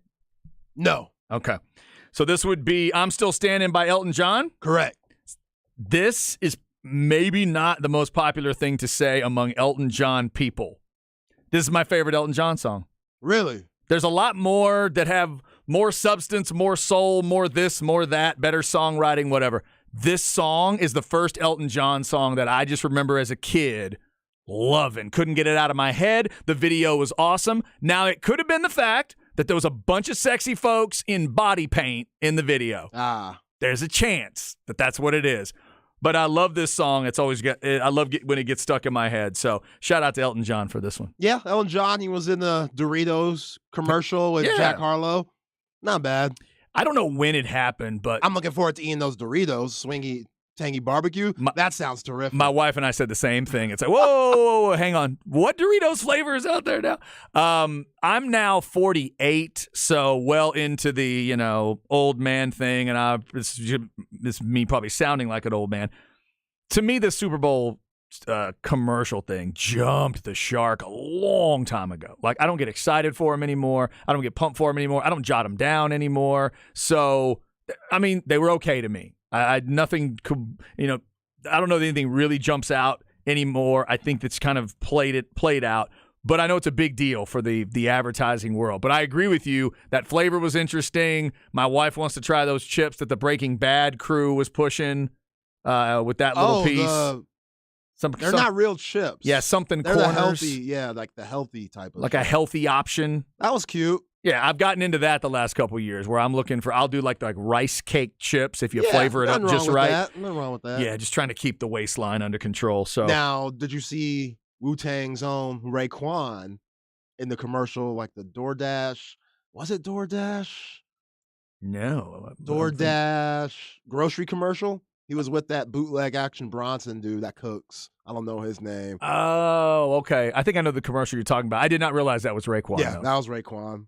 Now, do I have a Raekwon album I need to listen to? Is that on my list? That's my favorite Wu-Tang album. Only built for Cuban links. It's like Raekwon and Ghostface Killah together. Okay. It's considered Raekwon's album, and how RZA explains it, he explains it like Raekwon's the main character and Ghostface is the sidekick. Ah, I see. Okay. So kind of like a Batman and Robin, but there's 17 songs. Ghostface is on 14 of them. Gotcha. Okay. There's a good chance they enjoy kung fu movies a little too much. Just a little too much. I love it, though. Yeah, they do love some kung fu. But we could say that about Quentin Tarantino as well. Right. Some people just like kung fu movies a lot. And they do. Just dig them. They do. All right, so I did get through to Cal, the Method Man album, but now I'm noticing there's some bonus track in Europe with Mary J. Blige on it. Now I got to go listen to that. Yeah, probably the best song on the album, but that's okay. Goodness, we got to figure that out. Okay, so when we get into this non-football time, Zay and I are going to take the music snobbery to another level and do some album reviews. Zay's given me these Wu-Tang albums I'm going to listen to. I'm going to give him some albums to check out, and we will have a lot of fun with that. Hopefully you're having a good Monday. If you're a Cowboys fan like me, you're loving the fact that the Eagles did not win the Super Bowl, and we're getting a lot of good texts in about different topics, not just the Super Bowl, but some of the basketball stuff. We had a texter giving the Texas women's team some love, playing unbelievably fantastic, says they're beasts and under the boards, and they have a ton of stolen ball turnovers for points. Texas women are playing well. They're in first place, too, and they go to Iowa State tonight. We got a double Big Monday for you if you like, and over on 1260 they will tip at 6 o'clock. Coach Schaefer's group is looking really good right now. Once they got a couple of those injuries figured out, Zay, they're playing good ball. Yeah, if you want to come play for Vic Schaefer, you better be in shape. Mm-hmm. Like, you better be in some serious shape, because the way they play for 40 minutes, it's intense, and they get after you. Like the person on the Specs text line said, they just force turnovers at a crazy rate. They put the pressure on TCU, and yeah, how many turnovers they force on TCU? 27. Oh, 27 turnovers. Man, that's a lot. Against the Lady Horned Frogs. So, yeah, Vic Schaefer's team, they're playing well at the right time. And Rory Harmon, Shaylee Gonzalez, that's such a big transfer. To get her being, all-world in the conference she came from and BYU, she's been terrific in this lineup and it complements Rory Harmon very well. They're one of the best backcourts in the nation. And I watched a little bit of that LSU South Carolina game. They could play with both of those teams. Yeah? Don Staley and Kim Mulkey's team. They could play with both of those teams. I didn't see who won that game. Who won it? South Carolina blew them out. Did they really? Yeah. Was that in Baton Rouge or? No, it was at Columbia. Mm-hmm. Well, Staley's got it rolling there. She was wearing this Randall Cunningham jersey. Was she really? She's such a G. She is such an OG. I love her, man. When she played in the WNBA, she was good. She was really good during her Virginia days. She'll always be able to recruit well. And damn you, Gino, for going at her. You should be ashamed of yourself. You're already coaching in women's basketball. Let's relax. Let's relax, Gino. Come on, man. Yeah. Texas women tonight at 6. Texas men tonight at 8 o'clock. Men's game at Tech here on the Horn and over on Coke FM. Somebody pointing out, that Elton John playing the Triangle commercial. They liked that last night. Somebody asking if we have any comment on the new Jordan movies. Hey, you in for that new Jordan movie with Affleck and Matt Damon? I am. I like it. I like Viola Davis, too, playing moms. I like that. Yeah. That's she's terrific in anything she's in. Yeah, How to Get Away with Murder might be some of the best TV I've seen the last 10 years. Davis can make me believe anything. I'm with you. I'm with that. I don't know about the Ben Affleck commercial, the Dunkin' Donuts one with J-Lo. That was okay. That was all right. I like seeing her. Yeah, put her in something by herself. Something about J-Lo talking about a glazed donut was sexy to me. I don't know why. It's just... Everything she does is sexy to me, so maybe that's what it was. The new Jordan movie will be out. It's just called Air, correct? I think Something that's right. like that. I think that's the title. Yeah. Someone says he likes it because it was in the movie Sing. No, that's not why I like I'm Still Standing by Elton John. I have seen the movie Sing, but that's not why. Let's see. People are giving me some musical advice there. Y'all see the Chiefs owner's daughter in the suite. Yeah, we saw. Whoa. Yeah, B. Lang was right about that. Wow. Yeah, Brandon Lang did tell us about that. That's the woman that he was saying Patrick Mahomes should have ended up with. Yeah, I think that's a little much, but I feel him. That's Brandon being Brandon. But wow. Yes, very attractive. Very attractive. All right, let's get you a quick flex segment here. We'll talk about those quarterbacks in the game, but also talk some local basketball. Flex ATX for the best high school sports coverage. Listen to the Horn and go to FLXATX.com. Flex 30 is brought to you by Brain Vault. Brain Vault is a revolutionary and patented mouthguard that has been proven to help reduce the risk of concussion. Visit BrainVault.com and join the movement. All right, Zay, before we get a little Super Bowl talk in here, let's update folks. There was that big matchup with you guys had Westlake and Buda Johnson last week. Westlake won that one after Buda Johnson had beaten them the first time. And then Lake Travis and Buda Johnson played on Friday, and Buda Johnson bounces back and beats Lake Travis? Yeah, huge win. Huge win. I think Buda Johnson, they're the district champs for sure, but I think it depends on how Westlake does if they're co-district champs. Oh, I see. Okay. Right. They get at least a share. Yes. That's what you're saying. Yeah, and Gotcha. I think a lot of that, I think the score on the Buda Johnson game the first time, if they were to tie when Buda Johnson blew out Westlake, I think that will give them the nod when playoffs come around. And then they have to decide who plays the 1-4 game and then who plays the 2-3 game. Gotcha. So most likely it's going to be Westlake playing the 2-3 game. But yeah, Buda Johnson, congratulations to them for them not having Quentin Hairston, their leading scorer. He went out in the Westlake game that me and Roger had. They went up to Lake Travis, a really good Lake Travis team with Hudson Greer, who was on flex with Zach Lucero and Nolan the other day, and they got the dub. That's a huge win for Ben Kennison's group. You know, Sam McKinney, he was big in that game. Zariah Kincaid, he's been huge all season long. He's a junior. He has that Jeremy Sohan type hair, kind of blonde, looking kind of like Cisco. He could shoot it. He could really shoot it. And Jackson Vandergaard, whose pops was an NBA scout back in the day, so you know he could play. All of those guys just filling in for an injured Hairston and getting the job done to give them their first district title in 6A. Very impressive after the bounce back loss, or very impressive with the bounce back win after the loss against the Chaparrals. So check out FLXATX.com as we go through the week. By the way, Zay and Roger Wallace off this week, right? You guys don't have a game this week? Yeah, playoffs next week, though. Back next week. Be back next week. With Playoffs. the playoff action. Be looking for that on KBVO next week. Also, just another shout out to those two guys, Jalen Hurts and Patrick Mahomes. Through the years, we've talked about this area and the talent increasing throughout the state. People noting when guys like Matthew Stafford go to the league, and a guy like Baker Mayfield, obviously from this area, becomes the number one overall pick. In this case, they're not from this area immediately, but certainly it shows you that level of talent in the state of Texas, not just getting to the league, not just being on a pretty good team. These guys were quarterbacking the 1 seeds on both sides, and they just played a pretty badass Super Bowl that I think will go down in history, Zay, as one of the better Super Bowls we've seen. So the fact that it had its historic quality on a lot of levels, first 2 black starting quarterbacks, we know that, but also 2 starting quarterbacks from the state of Texas, they both look pretty darn good. Yeah, I mean, you got to feel for Jalen Hurts. Talk about a guy that's, it's so easy to root for him, even him being an Oklahoma guy. Remember, Chad, after they lost to your Buccaneers last year, he went out and said, this ain't never going to happen again. My offseason starts now. I'm going to come back more prepared. I'm going to come back, stronger, faster. He got bigger, any way possible to help my team, because I just got a little taste of the playoffs being the 7th seed last year playing against the defending champs Buccaneers. I want to see what it's really about.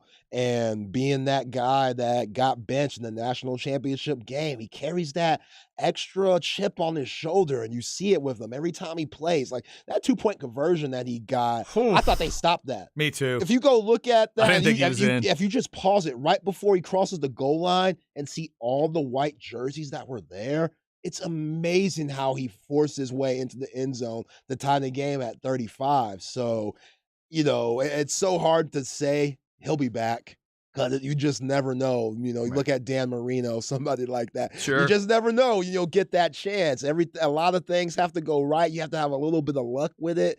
And, Jason Kelsey, he's talking about, taking some time and to reflect on if he should come back next year for 2023. So, as good as A.J. Brown was, as big as a move that was this season, they still fell short. And it's so hard for that team that loses in the Super Bowl to get back to that point. It's really rare that we see that. But if you had to pick anybody to do it, it's somebody like a Jalen Hurts. He just makes you believe. And even after the game, he was still saying all the right things. You ain't never going to hear him blame the ref on that James Bradbury call. And I think he understands that, I played against Patrick Mahomes tonight, and Patrick Mahomes and his team, of how good our defense was this year, one of the best defenses of all time, 70-something sacks. He made our defense look a little suspect.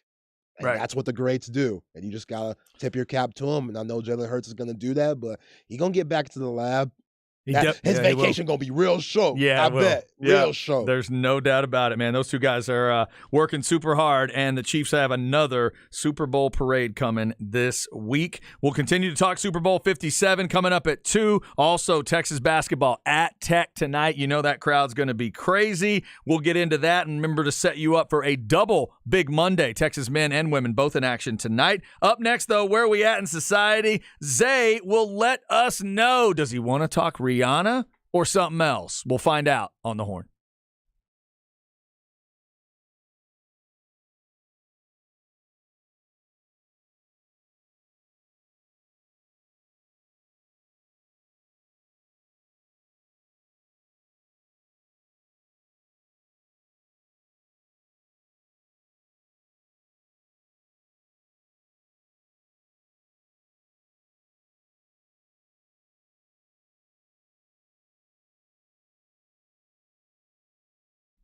This is Chad. Let's talk a little Apple leasing. So easy to get a car, truck, SUV, whatever you're looking for. Any make, any model, any car, any truck, and yes, pay for the part of the car that you're using. I had never been a lease guy, but I am now. So simple. They say they're the home of the easy lease. You just call them up. 346-9977. Tell them what you're looking for. Ask all the questions you want. They'll explain how the process works. If during the process you want another car, you want a different car, you want an upgrade, they'll tell you all about how that works. It is so easy to do. And remember, they get the same discounts and incentives that the dealers do, but they are not going to give you those hassles. They just pass the savings on to you. All the rebates and selection issues and all those things you can deal with, that you instead of trying to keep up with all of it yourself, they'll keep up with all of those things. Okay, here's what we can do for you on that Toyota. Okay, here's what we can do for you on that Chevy. Here's what the dealership can do for you on the Ford that we found. And they get you all those options,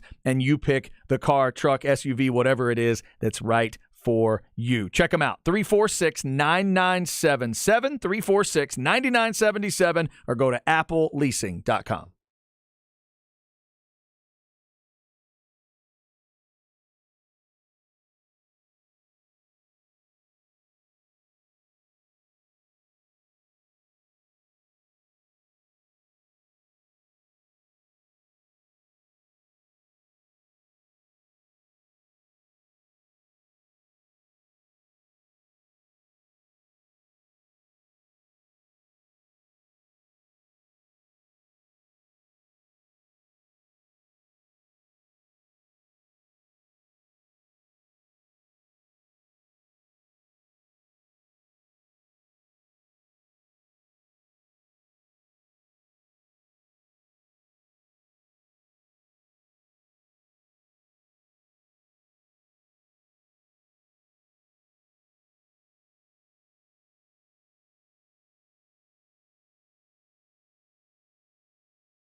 Oh, there's only one man that sings like this. King George Strait. And this would be Write This Down. That's right. Yeah. What if I made you listen to a whole George Strait record? Could you make it through? I'm fine with that. Yeah. Yeah? Uh-huh. Could get there? Yeah, I'll get there. I'll be honest. I don't know. He has so much. I don't even know where I would start with you. If it was going to be that, I might go with like a greatest hits kind of thing. Yeah. Because he's got so much stuff out there. Yeah, I have not. The 3 albums I have for you to listen to, I don't have a country album on there before. Thank you. Don't have that. Although, to go back to the guy who sang the national anthem last night, you would dig some Chris Stapleton stuff. Oh, he killed that. That's some good Stapleton. Yeah. The lesson on Stapleton is if he's going to cover something, he's going to make it his. And most of the time, I haven't heard him do it where I didn't like his vision. So to me, that was kind of his way of sort of that Marvin Gaye thing that happened in the 80s at the NBA All-Star Game. People kind of flipped on Marvin a little bit, like, what is he doing with the national anthem? He made it his. And that's what Stapleton did last night. Took that smoldering guitar and that growl of his and sort of turned it into like a, almost a bar kind of song. If I'm Fletcher Cox, Brandon Graham, hell, even Darius Slay, I'm going up to Nick Sirianni after that national anthem and slapping them in the face and saying, Coach, wake your ass up. This ain't the time to be getting all sentimental. We've had 2 weeks to cry, Coach. We've had 2 weeks to cry. I don't need that right now. Why does it matter if your coach is crying before the game? Because he has to be locked in too. Oh, okay. He has to have that same. I'd rather have a Steve Sarkisian go off on oh boy at the Alamo Bowl situation than see Steve Sarkisian cry at a national championship game and we lose. I can't be locked in and crying at the same time? Hell no. Okay. Hell no. What's touching you right now? You've heard this song a billion times. What is touching you? Chris Stapleton could be that talented. No, that's a problem for me. When we're about to go to war and play some serious football in the Super Bowl, that's a problem for me, Chad. Okay. I can't have that. Man up, Coach. Coach, man the hell up. This ain't Whitney, Coach. You shouldn't have another man making you cry. I'm not with that. Not at the Super Bowl. There's other times where that's okay. That's acceptable. Not now. We about to go to war. That's an interesting form of musical sexism. Are you saying that a woman doing that to him would be okay? Oh, yeah, for sure. Oh, yeah. Yes. What? Yes. If that's Celine Dion or something like that. He's allowed to cry, and then he's okay. Yeah. But Chris Stapleton, Coach. Come on, Coach. Get it together. Wow. Get it together. Took a turn to a weird argument there. At least I understood the argument until you went there, but that's interesting. I had not thought of that angle. Sirianni's soft. If you're gonna be doing all that, looking at the camera and nodding your head, you remember that after the Giants game? Uh-huh. He was all looking at the camera like, that's what the hell I'm talking about. And then you're gonna be crying at the Super Bowl, bruh? Wow. See Stapleton, man. He'll take those songs. I see that. He will wrap them around your heart, apparently. We'll keep talking Chiefs over Eagles coming up, and Texas basketball getting ready for the trip to Lubbock tonight. They're already in Lubbock, obviously, but getting ready for the game in Lubbock tonight. We'll get all that to you. Right now, let's go where are we at in society, see what Zay wants to get into. Where are we at in society today? All right, Zay, do I need to check Twitter or what's going on Yeah, here? check Twitter. Okay, we're checking Twitter. All right. Well, the first post you should see on Twitter is Kim Mulkey. Go to that. Look at that first. The Kim Mulkey. Oh, hang on.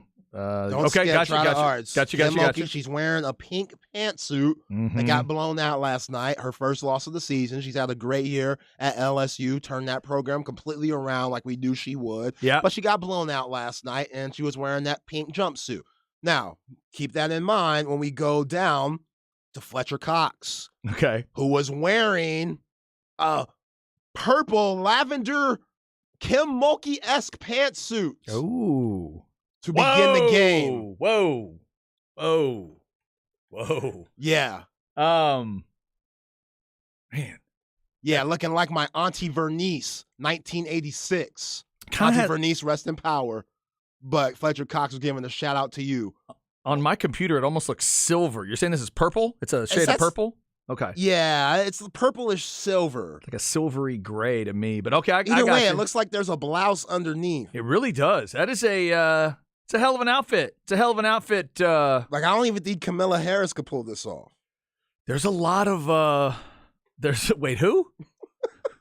Vice President Harris. Kamala Harris. You said Camilla Harris? Either way, whatever. Okay. You know who I'm talking about. Yeah, I do. Okay. Now scroll up a little bit. It's a bold choice for Very bold. bold choice for a man to try to pull off. It Yeah. might not be as bold as Juju Smith-Schuster, who wore a skirt. Oh, okay. Let's see what this is. Okay, there we go. Wow. Okay, Juju. The legs showing and all. Interesting. It's like a kilted skirt, like he's wearing What's the hat called? Kind of a kilt vibe. I do not know what that hat is called. Is that a tam? Is that a tam It looks hat? like a Kango hat, but it looks more Okay. European. Interesting. I can't tell what's going on with that shirt either. Is that like an old school Super Bowl logo on there? What is that? Super Bowl 25? What is the logo on that shirt?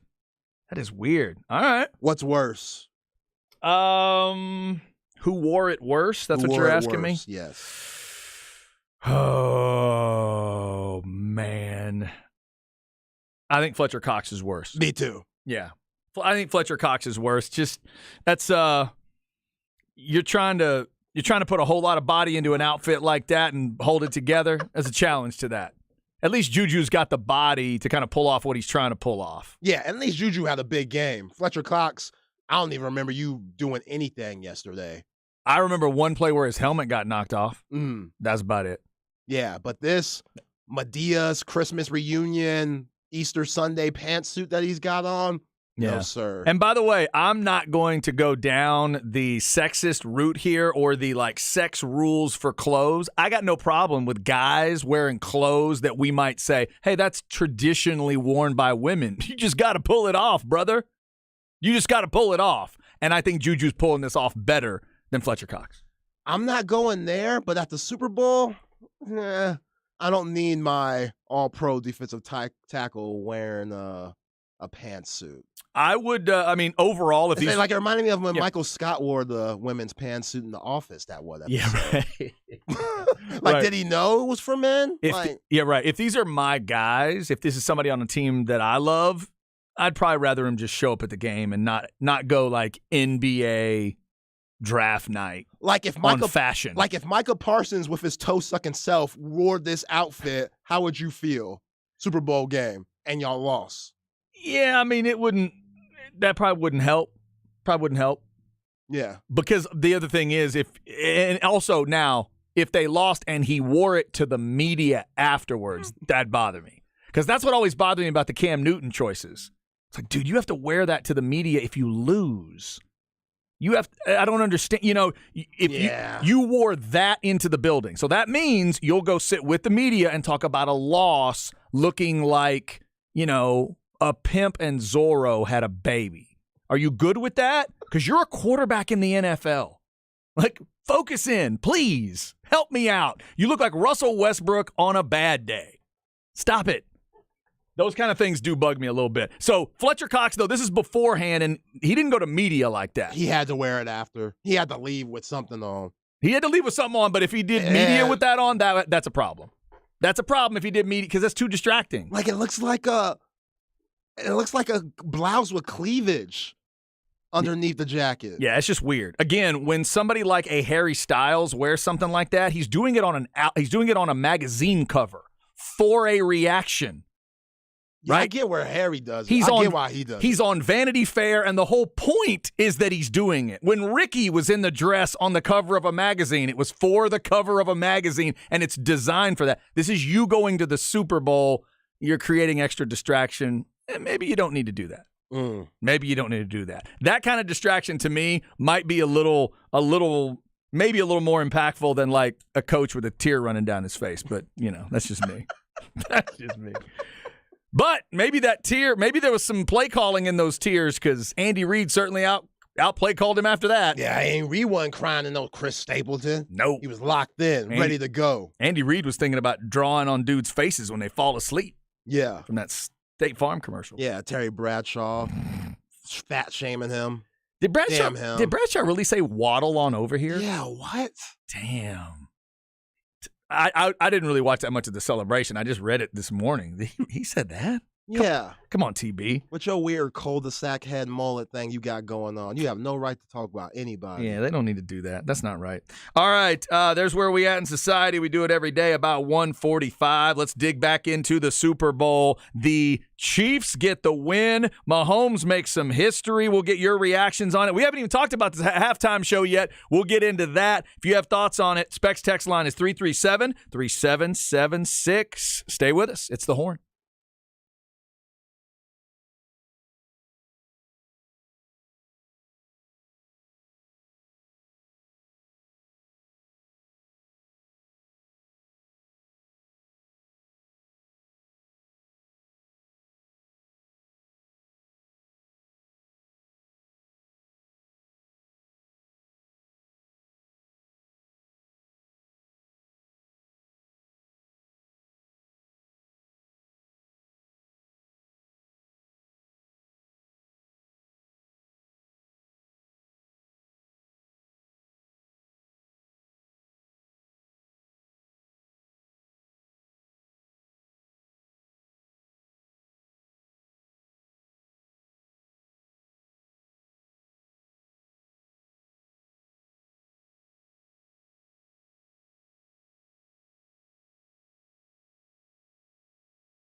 Nice smooth beat to start the third hour. If you're an Eagles fan, this might help since you did not win the Super Bowl. 1-3 all-time in the Super Bowl for Eagles fans, so maybe this will soothe you a little bit. If you're a Cowboys fan like me, just makes you smile that they didn't win the game.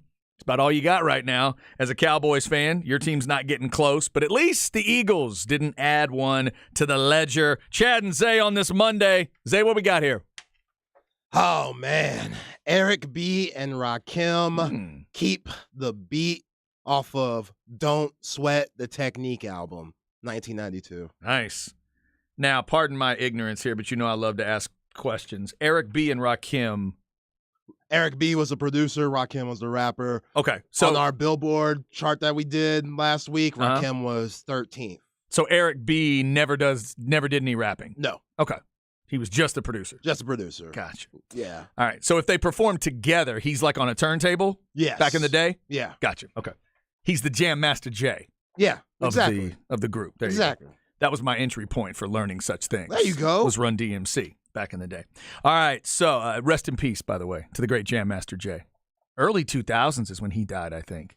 Yeah. I want to say rest in peace, Eric B. too. Oh, was that right? Sure. Okay. Yeah. So a nice beat to start the hour. We got more music coming up for you. We got music discussion coming up because we're getting into the Super Bowl stuff.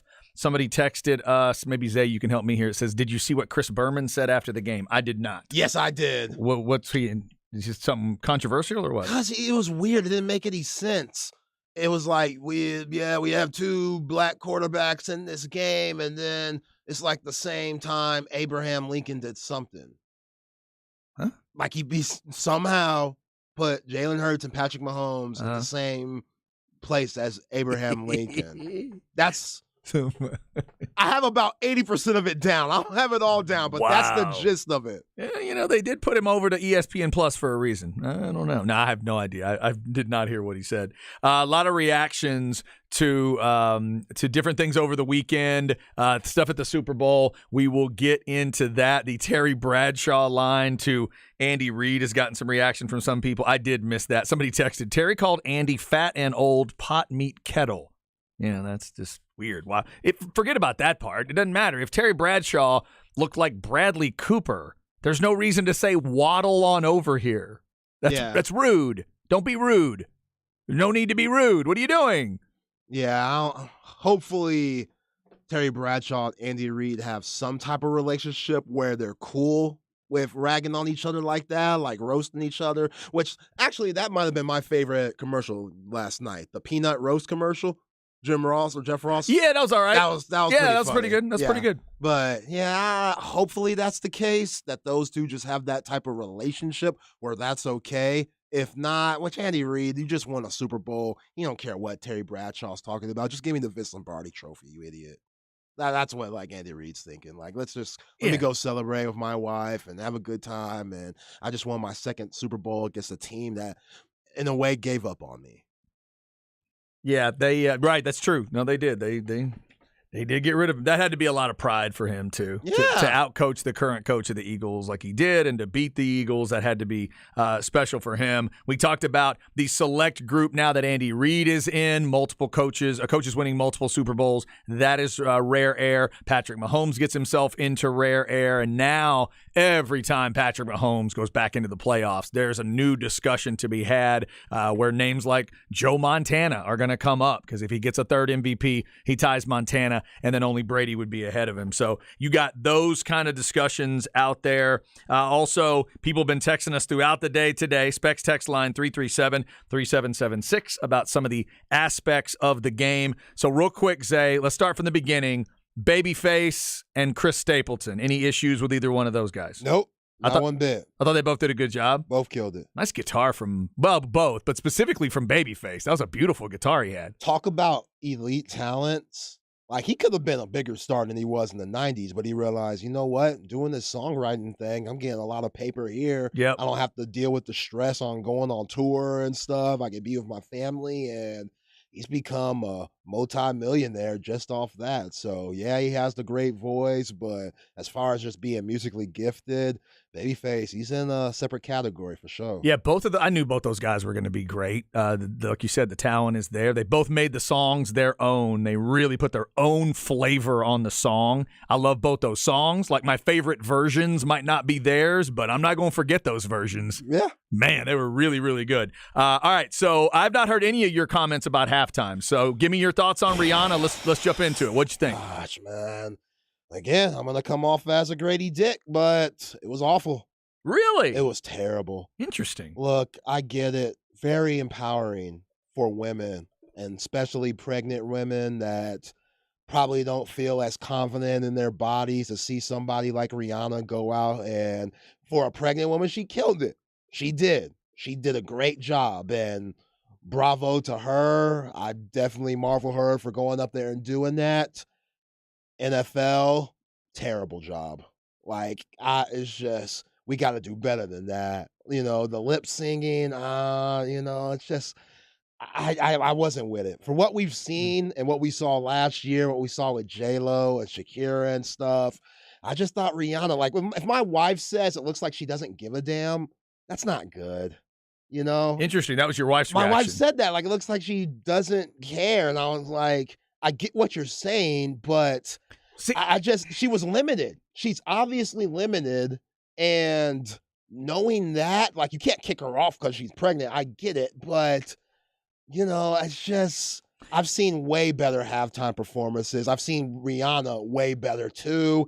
And I just thought just because she was pregnant, it was very limited and not the best halftime show. So you're saying that part of it, you're saying the fact that she was pregnant led them to a presentation that you think was a little limiting. Correct. Interesting. If you've seen Rihanna's shows before, she could dance way more than that. But she like 6 months, 7 months pregnant. She can't do a lot of things. And she's also on a floating stage for a lot of it. Right. She can't move around a lot anyway, right? But that's a part of, if she wasn't pregnant, she probably wouldn't have been on the floating stage looking like a Super Smash Brother. But she was. Yeah, so to the look that your wife's talking about, the look that your wife was interpreting as apathy, I interpreted as, I want to have sex with the world. And that's what I love about Rihanna, and I thought it was fantastic. I thought she was sexy as hell. I thought it was, because I dig pregnant glow. Some men don't want to admit pregnant glow is a thing. I thought it was great pregnant glow.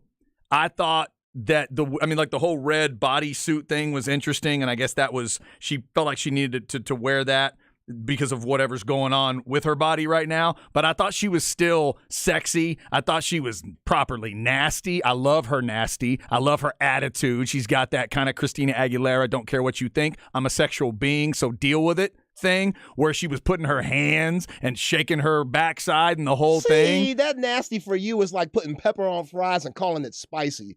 That wasn't no nasty. But it's the Super Bowl halftime show. I can't expect her to go full on Rihanna nasty. Did you see J-Lo and Shakira a few years ago? Did you see Shakira with that snake? I got you. Moving and grooving, and the snake is looking up and down and stuff like that. I get it. The pregnant glow. I get it. The pregnant glow, it wasn't there because we were trying to figure out if she was pregnant or not until we finally said, okay, she is pregnant. She could have made that pregnant glow a little sexier. Show that bump, girl. Ain't nothing wrong with that. Now, she'd have gotten ripped if she did that. No, she wouldn't have. People would have made fun of her. No, show them legs. Are you kidding? We'd have guys texting us. It's so gross, guys. We've already had guys texting, pregnant people shouldn't do the Super Bowl halftime show. Get the pregos off the stage. We've already gotten that text. Show the sexiness with the prego. That is fine. I'd be so much more with that than what we saw the old conservative. That ain't Rihanna. That's not you, boo. That ain't you. And damn ASAP Rocky, you got to get her pregnant again, bro? Selfish ass, fertile ass. Do we need that again? I thought she was still sexy. I thought she was still, because she's Rihanna. She'd be sexy if she was wearing a paper bag. I thought the production value was incredible. The floating stages, 7 of them at the same time, those drone shots they had to give us all of that. I thought it was amazing. It's interesting to hear, though, that so many people ended up having a negative reaction, and it does seem to go right to the fact that she was pregnant, My wife was looking it up during the performance. Is she pregnant? And I kept thinking, well, why does that matter? I don't care if she's pregnant or not. She looks fine to me, whatever.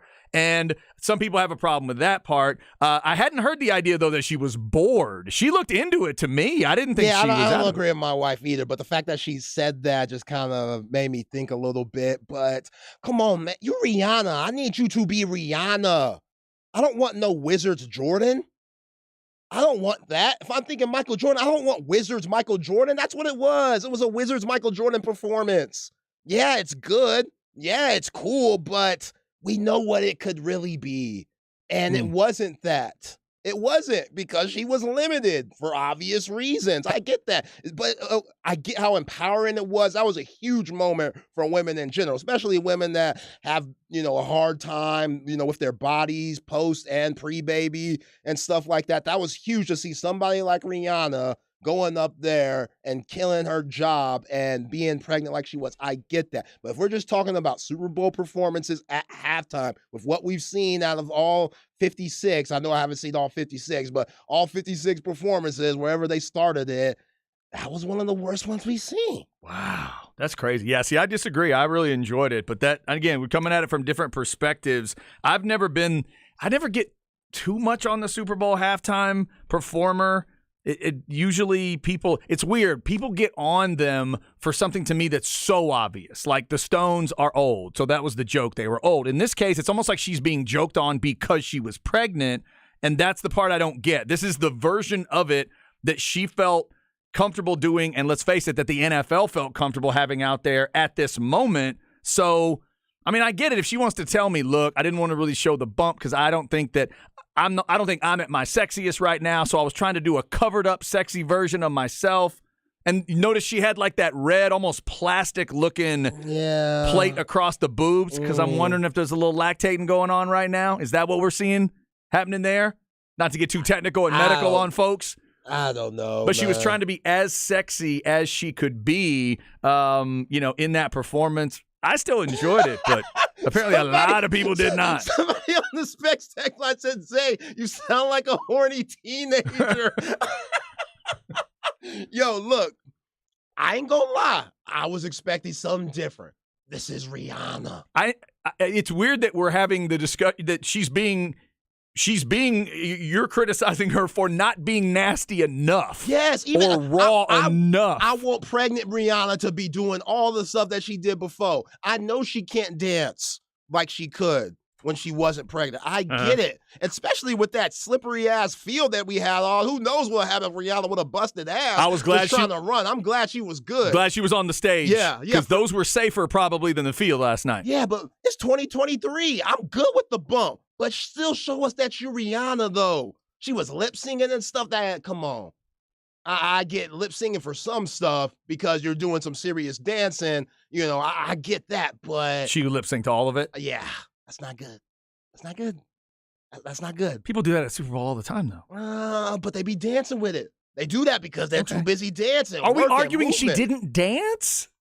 Yes, but why didn't she dance? I thought there was some, I don't know. It was very mild. Yeah. Again, it's like putting pepper on fries and saying, man, this is spicy. Like, it was very mild. I mean, I've certainly seen spicier, but the other thing is, maybe I haven't seen as many Rihanna performances. That might be it. Maybe, I guess. Like, I'm trying to think of a time where I've seen Rihanna perform. I've seen her perform on award shows and things like that. The woman has became a billionaire off a lingerie line. Right? She knows sexy. And does she normally wear that on stage? Is she normally really skimpy stuff? Yes. Okay. Yes. Absolutely. I got you. So basically, you Rihanna fans, you needed more skin and less cover up.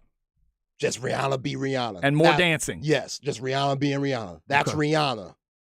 That's when I'm thinking of Riri. I'm thinking of that.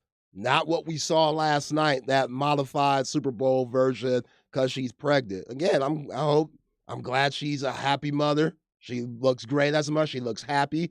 That's all that counts. But we're talking about the Super Bowl halftime show. Just point blank, was it good or was it not? For me, it wasn't good. It wasn't good. Rihanna, I thought you looked hot as hell. Thought you looked hot as hell. She did look hot. Yeah. My goodness.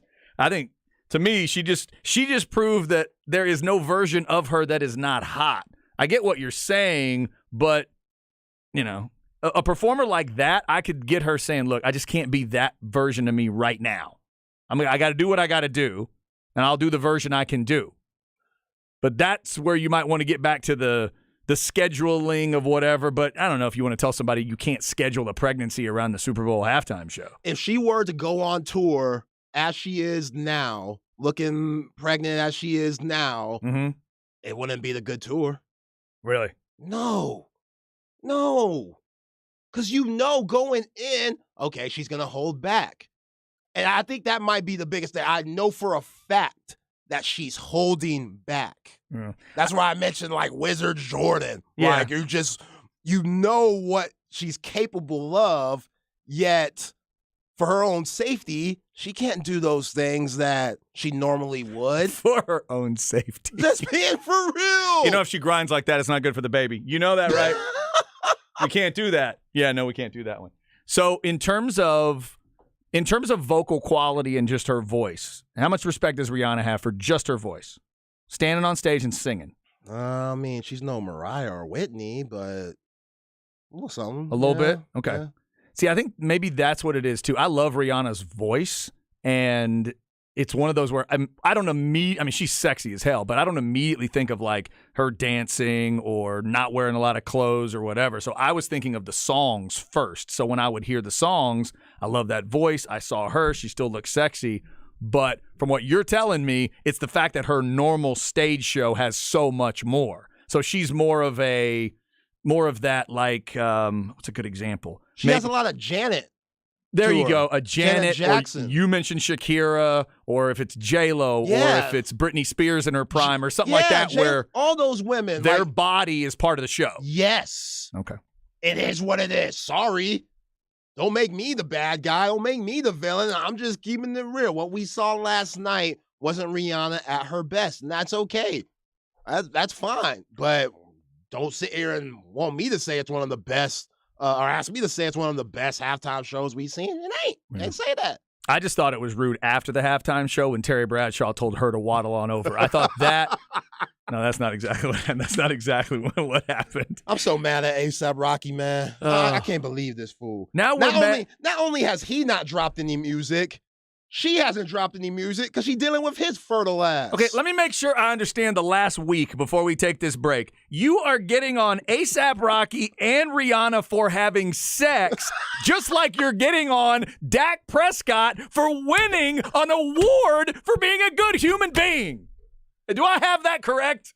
Cowboys fans, if he would have thrown less interceptions and maybe not have taken that trip to the hospital instead of cracking film like he should have been, maybe we'd be talking about the Cowboys winning yesterday. But instead, we're talking about your quarterback in a suit at the Super Bowl, not dressed up in pads, in a suit. And y'all want to be okay with that? I'm not okay. I'm not even a Cowboys fan, and I'm not okay with that. Man, you know, Rihanna, if y'all just used protection till March, we'd have had a better Super Bowl halftime show. Do you understand that? Can you stop being so selfish, please, and think of us, the fans? That's what I'm saying. And let's look at it this way, too, Chad. She's a billionaire. What's she got to prove? A lot of people use this as a stepping stone, like, of getting back out there, of showing that, okay, even though I've been kind of out the limelight, I'm a legend. Kind of like the Vegas, you know, the residency. Kind of like that. Just get back out there because you don't get any money from the Super Bowl, you know, doing the event. You get money from the album sales and tour sales and what comes next after you do the Super Bowl. And she's dropping a record on Friday, correct? I guess. I don't think that came out. It was supposed to come out. There was rumors. I ain't hear nothing coming out. All right. I heard there was an album coming out. She's a billionaire, Chad. What does she have to prove? So now you're arguing she shouldn't have even done it? I'm just saying, how hard are you going if you're a billionaire? If I'm Tom Brady, I've won 7 rings now. How much do I still want to do this? Oh, my How much do I still want to go through off-season, training? Jeez. You know what I'm saying? I need somebody hungry, somebody who's on life support for their career. Oh, my That God. needs like a resurrection or something. Somewhere Rihanna's thinking, man, I bought the plastic red chest plate for this? Good grief. I didn't expect all this backlash. Oh, we've reached the point where the Super Bowl halftime show is being criticized for not being nasty enough.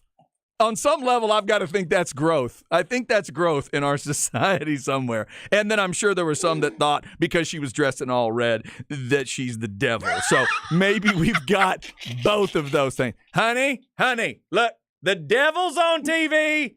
She's pregnant. If she gives birth to little Nas X, I'm done. I'm never watching the NFL again. All right. Super Bowl 57. Oh, my Lord. All right, we got Texas basketball to get into as well. Also, why today matters on this February 13th. One of the best all time, maybe the GOAT, has a birthday today. We'll discuss it. Plus, a guy I haven't heard anybody talk about his future in a while has a birthday. Is he going to stick around in Austin, or is he headed somewhere else? We'll talk about him, too. Don't move. It's The Horn.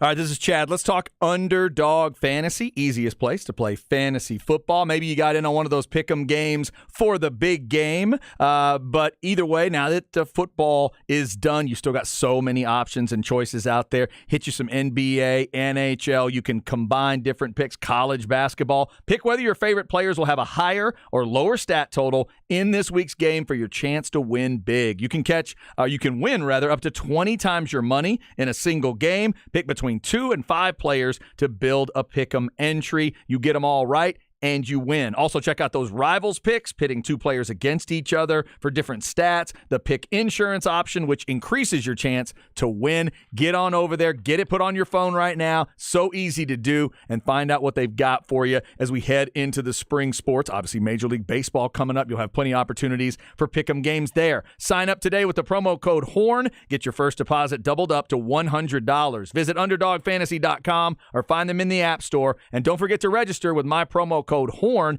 to get your first deposit doubled up to $100. Must be 18 or over and present in a state where Underdog Fantasy operates. Terms apply. Concerned with your play? Call 1-800-522-4700 or visit www.ncpgambling.org. It's the fastest growing fantasy app in the industry. It's Underdog Fantasy.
Okay, I think I know what's happening here.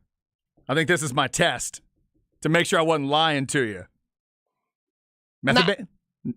Is this Method Man? Yeah, this is him. Okay. This ain't no test. This is just a song that you didn't hear on that album. This is that extra. Yeah. But there is the song All I Need on the album, Okay. which I'm reading this is like a redone version of it Right. or whatever. Yeah, this is the one that became really famous. Okay, so this is Method Man and Mary J. Blige. Correct. So I got to go back and check out this whole track. Yes. Okay. This is a jam. So I did get through the Tikal album from Method Man. There's some good stuff on there. Including, I just want to give a shout out to Method Man or whoever. Maybe it was RZA that came up with this idea. But one of my favorite George Carlin bits way back in the day was I've never had a 10, but one night I had 5 2s. And they used that joke right at the end of that album. Well done. Yeah. Well done, Method Man. Well done, RZA, whoever decided to do that. So I did get through the Tikal album, so I was able to recognize that. How about that? I'm recognizing Method Man now. Are you proud of me? I'm pretty proud. Come on. That's pretty damn legit. Method Man and Mary J. Now, here's a little test. Okay. What's Method Man's nickname? He says it all over the album all the time. Ooh, hang on. What's Method Man's nickname? It has a lot to do with his love for marijuana.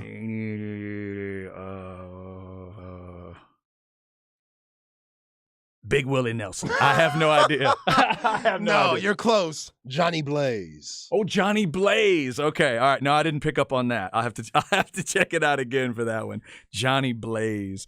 The Method Man, Mary J. Blige. We had Eric B. and Rakim. The beat from to start the hour earlier. George Strait, Elton John, Kiss, and ABBA have all been on the show today. I'm telling you, there's a lot of stuff going on. My daughter and wife fight every time over is it ABBA or ABBA? I always go ABBA. Like ABBA Gold is what I've called that album. Yeah. ABBA. My wife sometimes will say ABBA, but I think she's doing it to piss my daughter off because they're in that time right now where one of them is a mother and one of them 16, and they just bang heads all the time. I don't know what that is. That must be fun. What is that? Yeah. I think that's what it would be if I had a 16-year-old, son right now. That's what we would be doing. Butting heads. Something about that same gender parent-kid thing, they just get after each other all the time. Yeah. I'm looking at both of them like, what are y'all doing? Yeah, me and my pops had that. Yeah, Uh-huh. We all did. And if I look back, teenage years, I probably had that with my dad too. It just happens.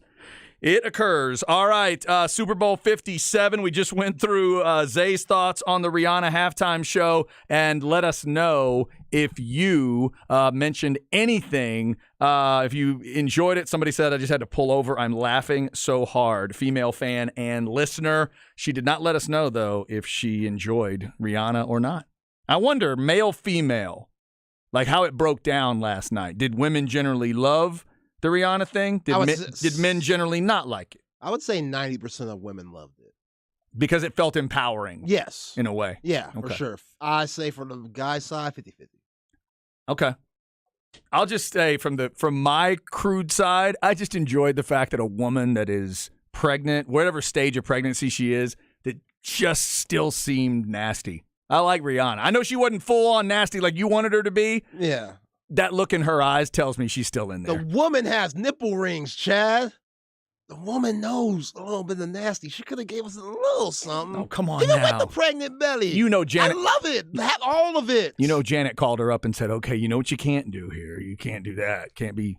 No, you hang up on Janet. No nipple rings. No, hang Can't up have that. on Janet. Yeah, maybe not for the Super Bowl, but No. hang up on Janet. She don't know what she's talking about. Oh, that is fantastic. All right. We got a lot going on. Remember, both men's and women's basketball for you tonight here on the Austin Radio Network and specifically on the Horn, if you will. Men against Texas Tech, 8 o'clock tip, and that is on 104.9 and Coke FM. The women's game at Iowa State is on 1260, 6 o'clock tip in Ames. All right, let's get you why today matters. Got a couple birthdays to hit, including a Longhorn football connection here. Let's go.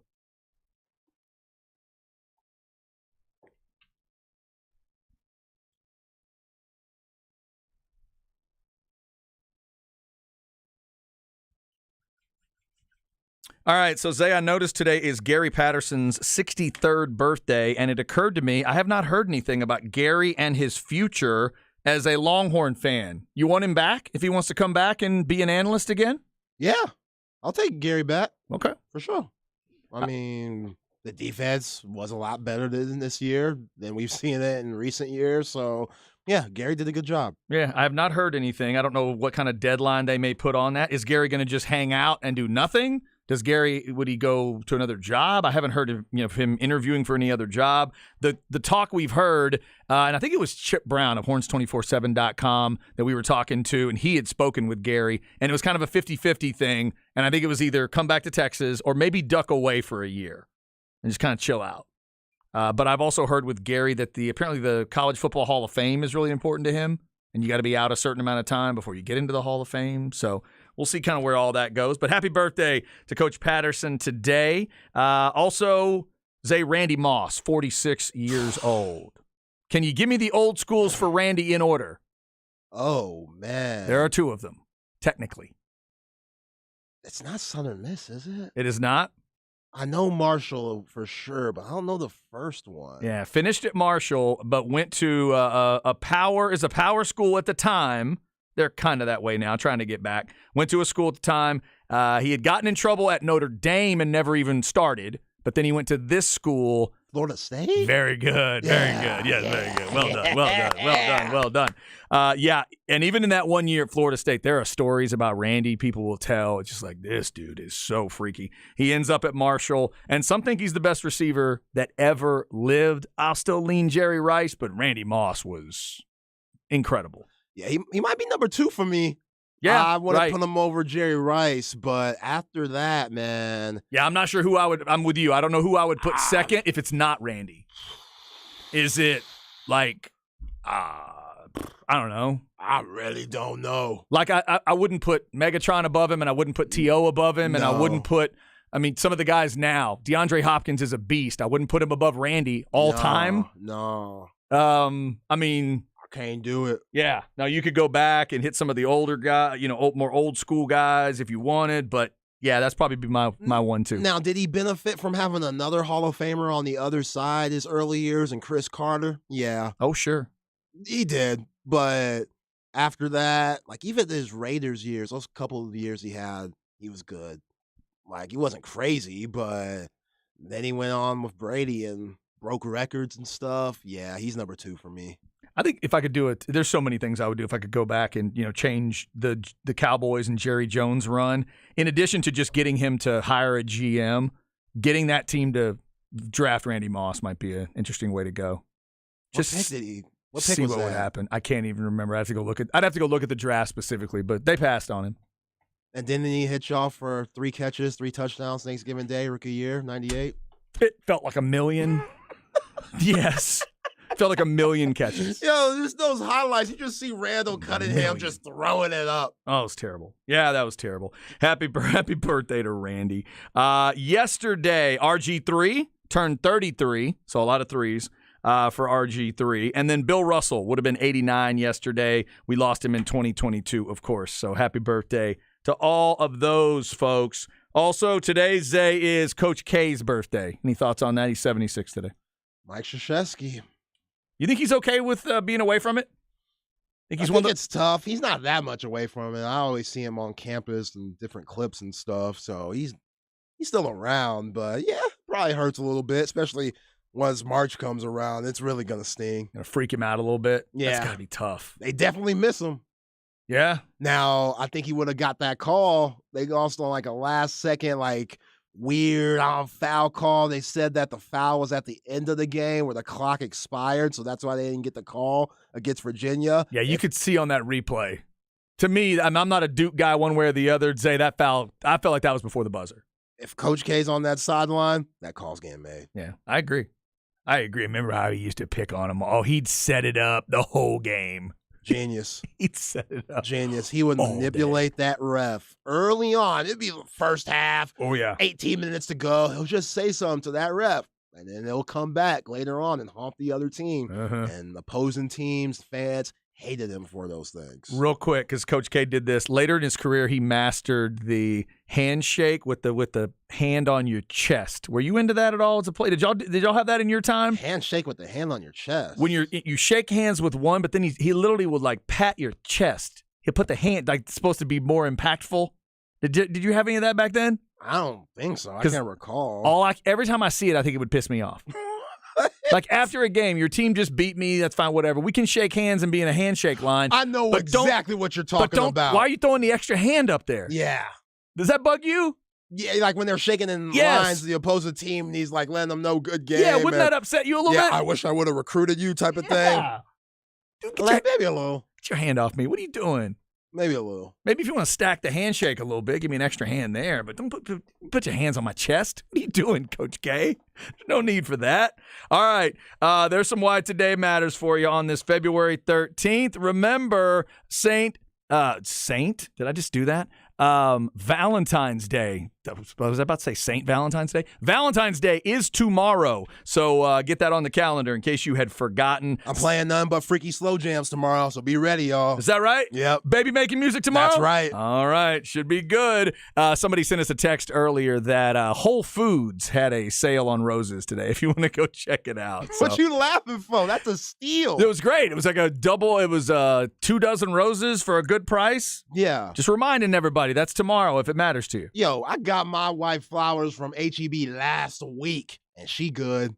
Really? Check that box. You're just going to make them last? What do you do, separate them out? No, I got them last week. I got it to her early. She don't care. Ah, She's not okay. big on Valentine's Day. Oh, that's right. She understands that it's a scam. I see. So you got her flowers then. She's not going to need any tomorrow. Yeah. Well done. She's like, I need that love 364 days out of the year. I don't need that one day for you to tell me you love me. There I you need go. all them days. There it is. And I come up and I show her that. Most important thing about Valentine's Day. If you're with somebody, know who you're with. Know the person that you're with and react accordingly. All right, coming up, stems and seeds before we get out of here. Coming off the Super Bowl and headed into the non-football time. I'll try to make you feel better about it, Longhorn fans and maybe all football fans. Coming up on the Horn.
All right, just about to wrap it up on a Monday. I like it. Do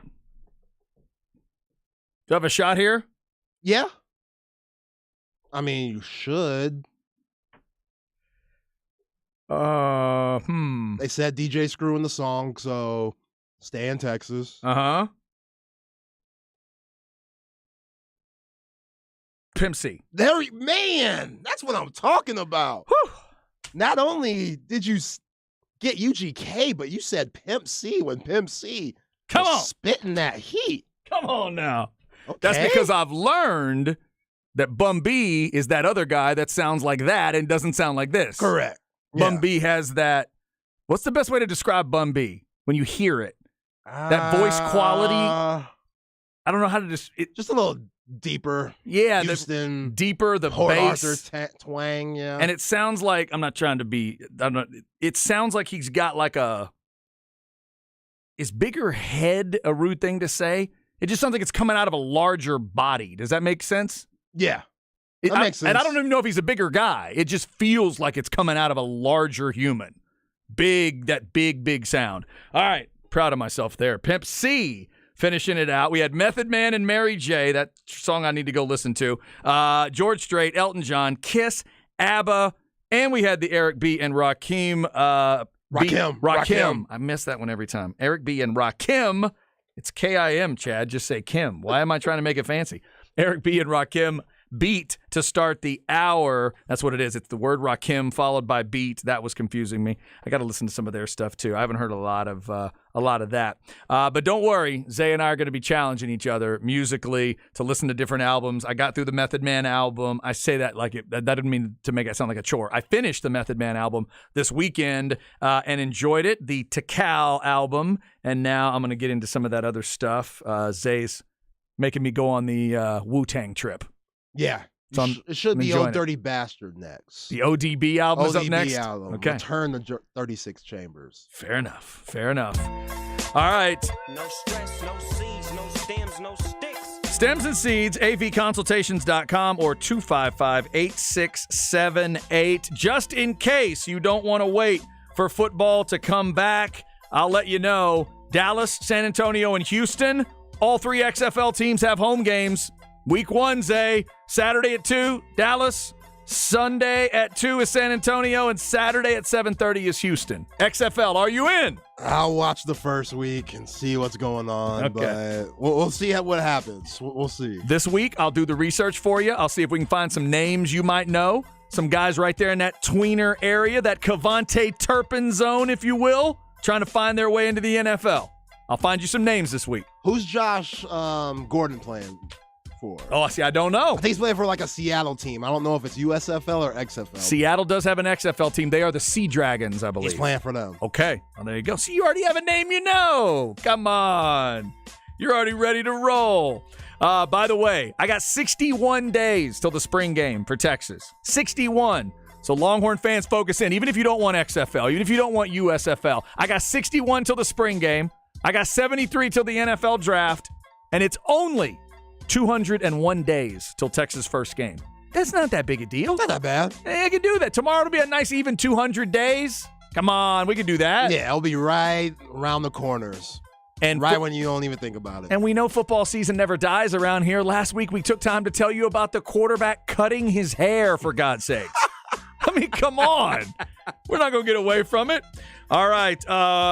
We will continue to clean up the Super Bowl for, tomorrow, I'm sure. Zay, anything else you want to throw in on the Super Bowl? A little extra stuff from the Chiefs' victory? Nope. Just Patrick Mahomes putting himself in a very unique category. Very impressive what he did last night. How about, what if we could get Rihanna to agree to come back 2 years from now and be as nasty as you need her to be? Would you be okay with that? Nope, she ruined it. She better drop a sex tape or something. What, it's done now? Yeah, she ruined it. She had her chance. She's never going to be Rihanna again for you? I mean, she'll be Rihanna again, but her Super Bowl time, come and gone. Man, that is so disappointing. All right. Rihanna upsetting some and tantalizing others. I really enjoyed it. I thought it was great. 7 floating stages. I was thoroughly distracted by what Rihanna had going on. Some were not, though. You can obviously let us know what you think and let Rod and Harge know what you think. Ball Don't Lie is coming up. Men's basketball at 8 o'clock here on 104.9 and Coke FM. Women's basketball on 1260. They will tip at 6, and we'll be back tomorrow for a Tuesday show on Valentine's Day. See ya!